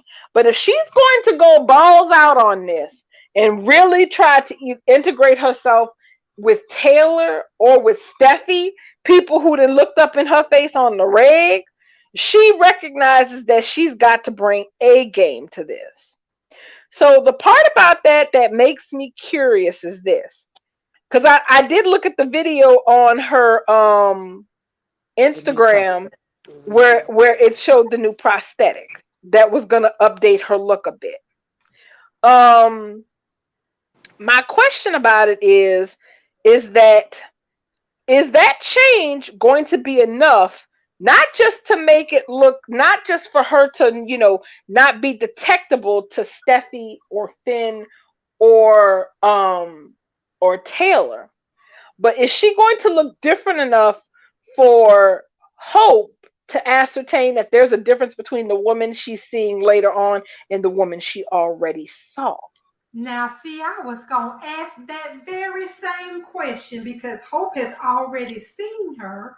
So, is that change going to be noticeable to her, or I'm on the So, same page with you, darling? so Mm-hmm. did anybody see the after when Kimberly's prosthetic was completed? I'm watching, actually, I'm on my other phone watching the video right now because that's what I'm looking for. I'm trying to compare if her new prosthetic is going to be significantly different from her previous prosthetic. Because if it is, that kind of sort of would raise an alarm in itself. Well, That what we this, know, yeah, yeah, because because the other prosthetic was only around the lip and the cheekbones, right? In the hmm nose, lip And the and mouth. cheekbones and nose. Yeah, No, lip, no, cheekbones. and the Hmm? chin. She had 4 pieces done: the cheekbones, the nose, her The lips, lip. and chin. So, so I mean, they're adding more to it. I mean, it was way more. We saw that it was a lot more that they were doing. So I'm imagining that they're trying to make Sheila look different, but they can only make her look so different, I you want to know, because see it's it a because I prosthetic. missed it. Is it a real? yeah, It's a it's real a real. It's prosthetic. a These real are on her. And real yeah. pros Oh that no, are no. It's doing. no. What she means like a reel on Insta. It is. It's on Mhm. Kimberly Brown's Insta. Because y'all know I have a hard time navigating the Instagram. Um, I've had an Instagram account for probably as long as I've had a Twitter account. Well, I send don't know it to how her. to use Send that it to shit. her, darling. Send it to her. Okay. To Bob to Let's Oh, Bob. I found see. it. Wait, Okay. Wow, it's she the found whole. it. Okay, I found it. Yep. Okay, I found it. This is dated from a couple of days ago. Right. So Oh, we haven't seen it yet on screen. mm-mm. Mm-hmm. And in the Oh, fall it's cool. previews, they Hey, said look y'all. forward to. Remember, Bubbles, you did say because I said there's going to be a new character, and you said it's going to be Sheila in a different prosthetic. Do you remember? I sure. Mm-hmm. I keep You sure telling did. y'all to mark these things. So that's what it is. So this is a new prosthetic. Hopefully, maybe this one will be blonde. Maybe this new character will look like Kimberly Peltzer's daughter, the Could blonde that was in be. Il Giardino. Could be. Because that's the one thing is that if she is I always knew what Oh dude. no, I get it. No, it's gonna be the same thing. They just made it better. They Okay. made what she had before better because before it wasn't that extensive like it is now. They're making Right, more of a seamless mask. right. They're making the prosthetics more seamless. But I'm trying to look at her face. I want to see what she looks like when they get done. I think they're just improving Lena. I don't think Probably, but I yeah. don't think I'm gonna get my wish that she's gonna be a new looking person. I think they just hold on now. She got a thing on the chin. Hold on. So now listen now. If she's going to be a better Lena, that means then Deacon would have to explain her if she's going to be out and about because we all know their Bold is not paying for these prosthetics to keep Sheila in Deacon's apartment. She's going to be out and about and facing these people that don't know she's Sheila. I So if she's going to be out as Lena, Deacon is going to be neck deep in continue because he's going to have to lie every day to everybody that she makes contact with. I feel like this new Lena mask is a little bit more refined. if that makes sense. Yes, it makes perfect sense because they're coming back to add on or to improve what they already started. So Yes. yes, this is definitely going to be better. She's The going to nose look. looks like Yeah. it's structured better. I'm trying to look at this chin because the new chin has a cleft in it. And I'm trying to see if the old chin got a cleft in it. You can't Not fast that I can forward. recall. You cannot fast forward videos on the Instagram. Nope, they make you sit through all of it. That's the price we pay. Don't like that shit. I need this to come on. I ain't got all That's, that 8:51. this This is is gonna be 9 minutes trying to get to the end. this is why everybody then fled from Instagram, then lost so much of their cred, and TikTok has taken over their entire market. That is why they have, because people are like, okay, you know what? I don't have time for this. I need this in 3 minutes or less. If you can't do that, screw off. Well, Instagram fucked up when they sold to Facebook. It's like in Snapchat too, for that matter. But that's another story. And Facebook came up with these reels because they thought they would take business from TikTok. And what had happened was people were posting their TikToks. As real, that cracks me up, Bubble, so hard, because I be on Facebook and I be like, okay, what is this? Now somebody then, okay, so this is reels. These reels are really people's TikToks that they just moving over here for further exposure. I see what you did there. Yep. So that made them sick because you still didn't get the TikTok market. That's why they always trying to shut TikTok down because it's the biggest social media app now. Everybody uses it. I got a damn TikTok and I have more than one topic that I discuss on my TikTok. We do soaps. I talk about my dog business and everything else. On the TikTok, we talk about food. I can't wait till the holiday season and people start posting their food videos. I go viral every time somebody posts a fucked up food video because I sit there and I roast it. But Facebook ain't gonna never be able to touch TikTok. They can sit it down and shut it up. Now, back to these prosthetics. The original chin does not look like it has a cleft in it, but the new chin looks like it's got a tiny bit of a cleft in it because Kimberlyn has a tiny bit of a cleft, I think.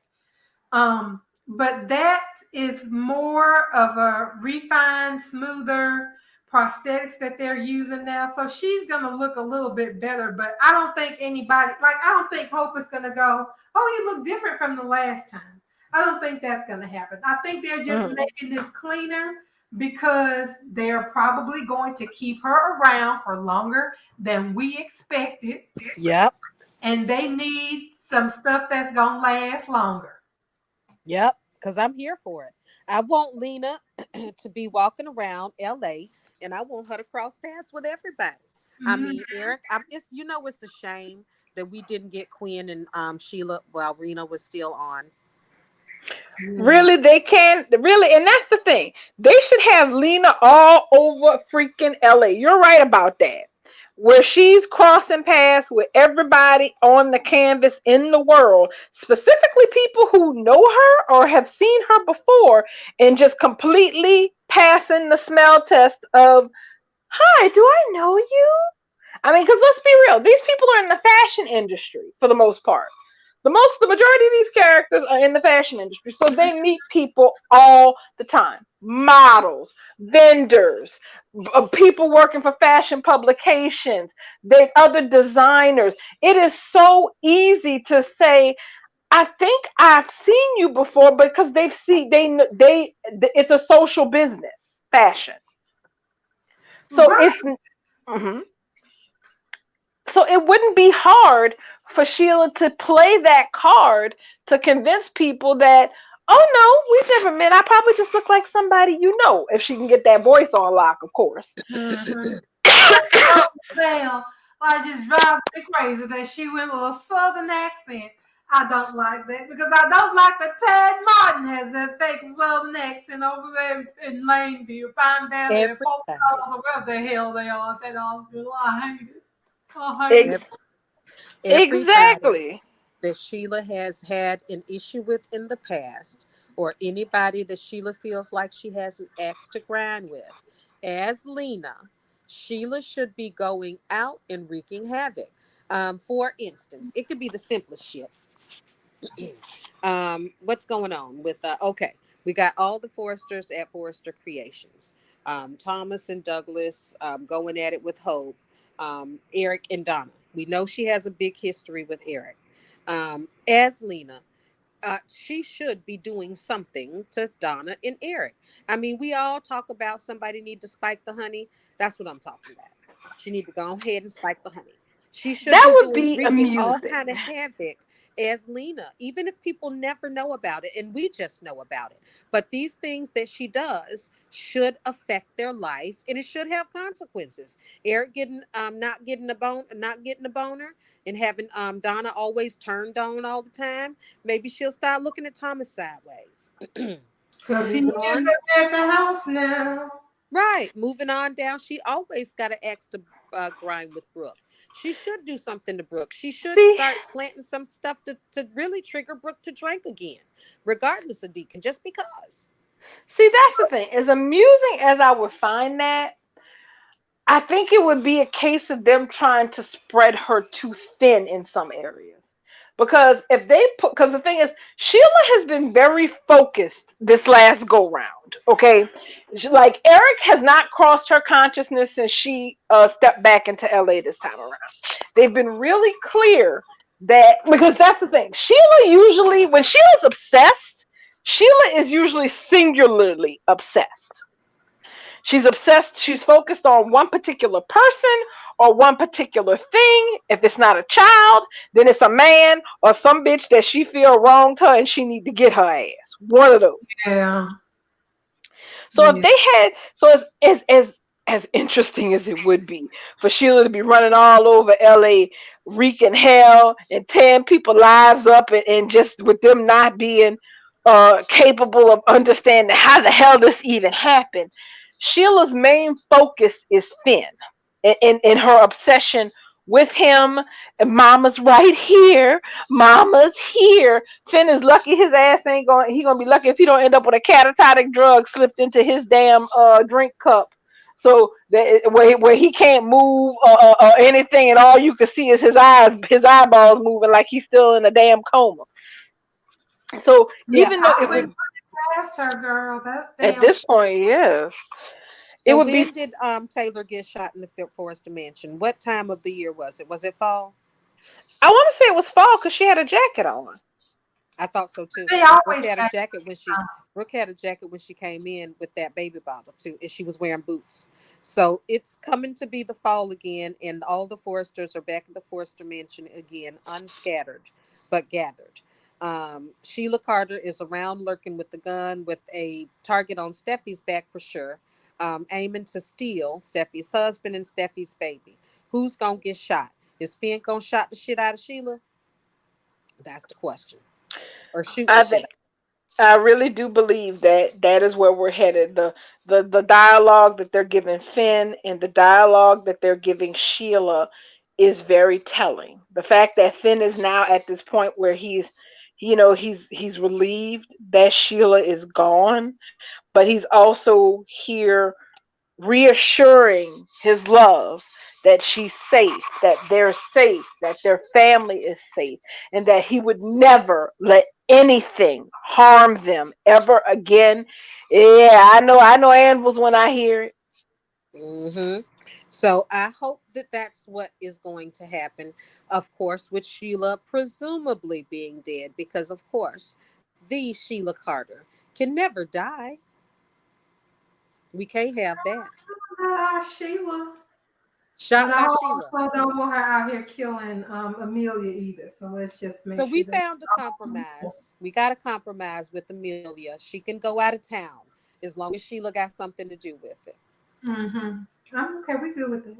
Okay, I think that's a see that's the good thing about soap fans. We can come to compromises, and the compromise is Amelia can get her ass sent out of town instead of to 6 feet under, so Sheila could take her job if she Yep. decides that she's not gonna go and take the job with Taylor. The one thing I do find this in very interesting is that when she was talking when she was talking to Deacon about things that were about how things went south, she mentioned Finn and she mentioned Taylor too. She About did. how well things were going.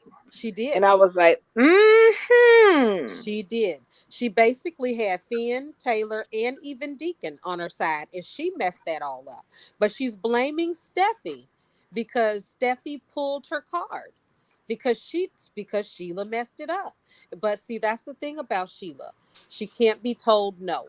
You can't tell her no. That's part of her psychosis. You cannot tell her no. She has to have her object of affection. And that's it fitting. That's just fitting. Okay, is. it's 9 o'clock, you guys. So, any last things from anybody before we start wrapping it up? I think we covered all the major topics. Cindy goodness, Brooke getting her face cracked, the ambiguity of soap, and Shikon. Oh, another minor thing. I thought it was nice that they did let Steffi and Finn both officially tell Deacon, "Thank you for calling the cops and saving our lives." I did think that was nice. That was nice. And then when the truth comes out, woo, it's gonna be. Oh, they're gonna want to whip his ass. Oh, thank Yeah. you. And now you break. So did you just do all this so you get this lady back in our lives? I can't wait till they go off on his Right? ass. Because he Can't wait. literally was in her face today and he defended Sheila and covered that Sheila was literally about to walk in Steffi's home and Deacon covered for her. Yeah. And so He's got some explaining to do. Steffi too, because why would you? That excuse for coming to the back door was about as weak as white tea. He said, "Oh, I just figured y'all would be out back, so I just came around back." What? I know that was sad. You just That came was. around. You just seen that house, y'all. You can't just walk around to the damn back. That's why I want Yeah, this. that's a hike. What these That's why, and bastards we all said? know What? beach entrance. She lives on the beach. Beaches have entrances. There is no easy way to get to Steffi's house. Right. And the back door goes down to the beach because whenever they go to the beach or they go surfing, they go out the back door. They don't go out the front door and walk around and drive around. They walk down the hill out the back damn door. Right. They have to walk down that cliff to go to the beach. They literally have to walk up and down the side of that cliff to get down to the beach. So Deacon had to walk up the blasted cliff to get up to her back porch. Right. Yeah. And he decided to do that instead of go to the front door. Right. All these chips got to fall into place when it comes out. And I need her to say, that's why your ass was at my back door talking about you was looking for us, knowing good and damn well we getting ready to go to damn work. Ain't nobody going to the beach. Right. And Finn was wondering why he was there. Finn even asked, well, Deacon was here? Well, do you think he was here because of the shooting or what? I mean, he was kind of, like, why was he here? I mean, he needs to be perplexed with the man showing up at his back door talking to his wife. He should be. He really should. And even Steph was like, did you want to come in and talk to me? No. I came here what I needed to do. Bye. Exactly. Because Finn had his headphones on, remember? He walked from the kitchen and sat down and he had those ear things in so he wouldn't hear anybody. So Steffi was going to have to get Finn for Deacon, but Deacon got the hell out. And when Steffi told Finn, he was like, wow, really? Oh, I guess. Deacon, yeah, he's doing a lot. And in other news that's completely unrelated to this, since we closing out the evening, why the hell are Disney Price and Hulu hiking their prices? Y'all about to lose me. I might keep Hulu, but Disney Plus can go to hell. Oh, and you know what? You better start canceling Disney Plus now. It took me almost a year to get them to stop charging me. Oh. Well, see, this part I'm not worried about because when I bought it last year, I just went ahead and paid for the whole year. So I'm just not going to renew this shit next year. They're on their own with that. I'm canceling that. Because here's the thing. They're adding an ad tier to Disney Plus, right? But the tier that's going to include the ads is the same price for Disney Plus monthly now, $7.99. And if you want no ads, you got to pay $10.99. The mouse is greedy. Yeah, all of them are. Been greedy. Netflix started going up. I canceled Netflix. My daughter gave me her Hulu password. I don't even use it. I told y'all, I literally just canceled all of these services earlier this year. And Apple actually had to they gave me like 2 or 3 payments back. But literally, they got over. And then Hulu ain't no better because their ad tier, because I actually have Hulu with no ads on it. Because I binge a lot more stuff on Hulu than I do on the other ones. So the ad free tier is $12.99. That's going up to $14.99 as of October 10th. Just And the like current Netflix. and the current ad supported tier is going from $6.99 to $7.99. When I got Hulu the first time, I thought it was $4.99. Wasn't it It $5? was, it was, Yeah. it was $5 with ads, and now this is just, yeah. The creed is the greed, and these people about to start. Well, I don't watch enough on Disney Plus for me to miss that, so I'm fine with that.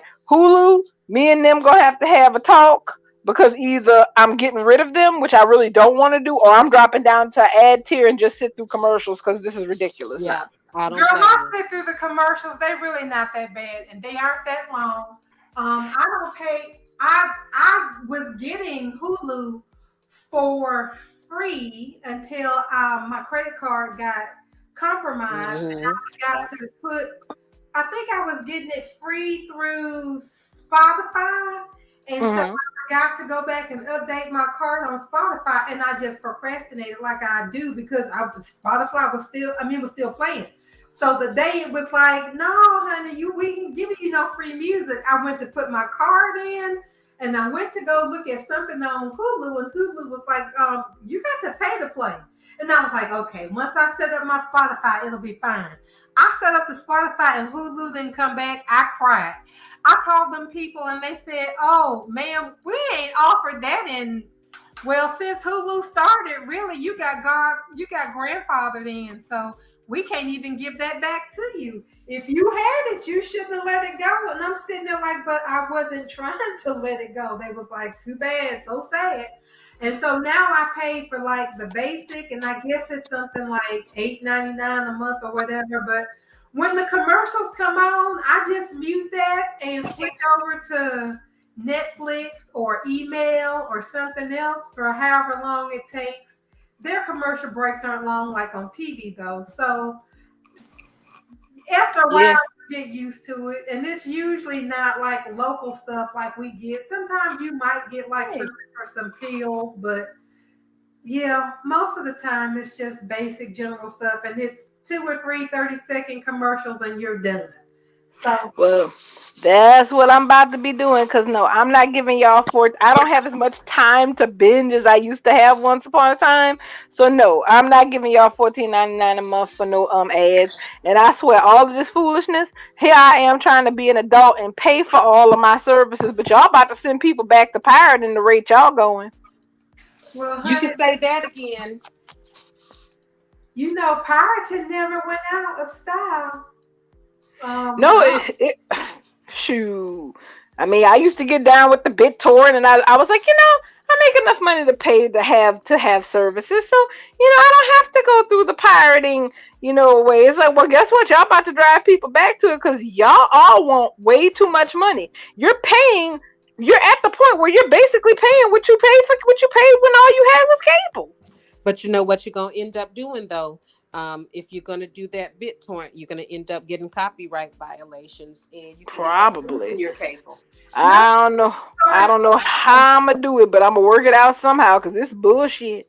well, there's a website that is legitimate. It's called fbox.to, and I am currently watching House of the Dragon over there right now because I'm not paying for HBO Max. Oh, Um, we gonna if you watch the House of the Dragon, we're gonna have a chit chat about this. Cause yeah, that's I promised myself I wasn't gonna get into this show because how Game of Thrones screwed us over at the last one. But yeah, I started watching House of the Dragon and now I can't stop. I'm disappointed in myself. Okay, how many episodes have they hold had? on a second. Hold on a second, you guys. We need to end the show, but I want y'all Okay. to stay on. Don't hang up because we can still talk. when the broadcast ends. So Okay. in the show because we're gonna start talking about stuff that ain't got nothing to do with soap. Do it so. Maintain space. So that is it for drinks for tonight. Thank you guys for coming out.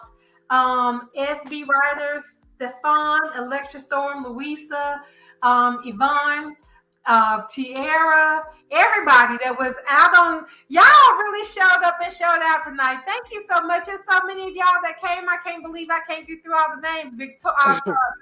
Vicky came, Darwin, you are even over there in the YouTube. Yes, ma'am. I told you I was double fisting it tonight. I was like, let me do both because I love to chat. Well, thank you guys so much for that. And with that, I'm going to end this broadcast, but we will have drinks after dark. It won't be broadcast though. You got to be part of the in crowd. See y'all tomorrow. Goodbye, guys. Good night. Bye. Okay.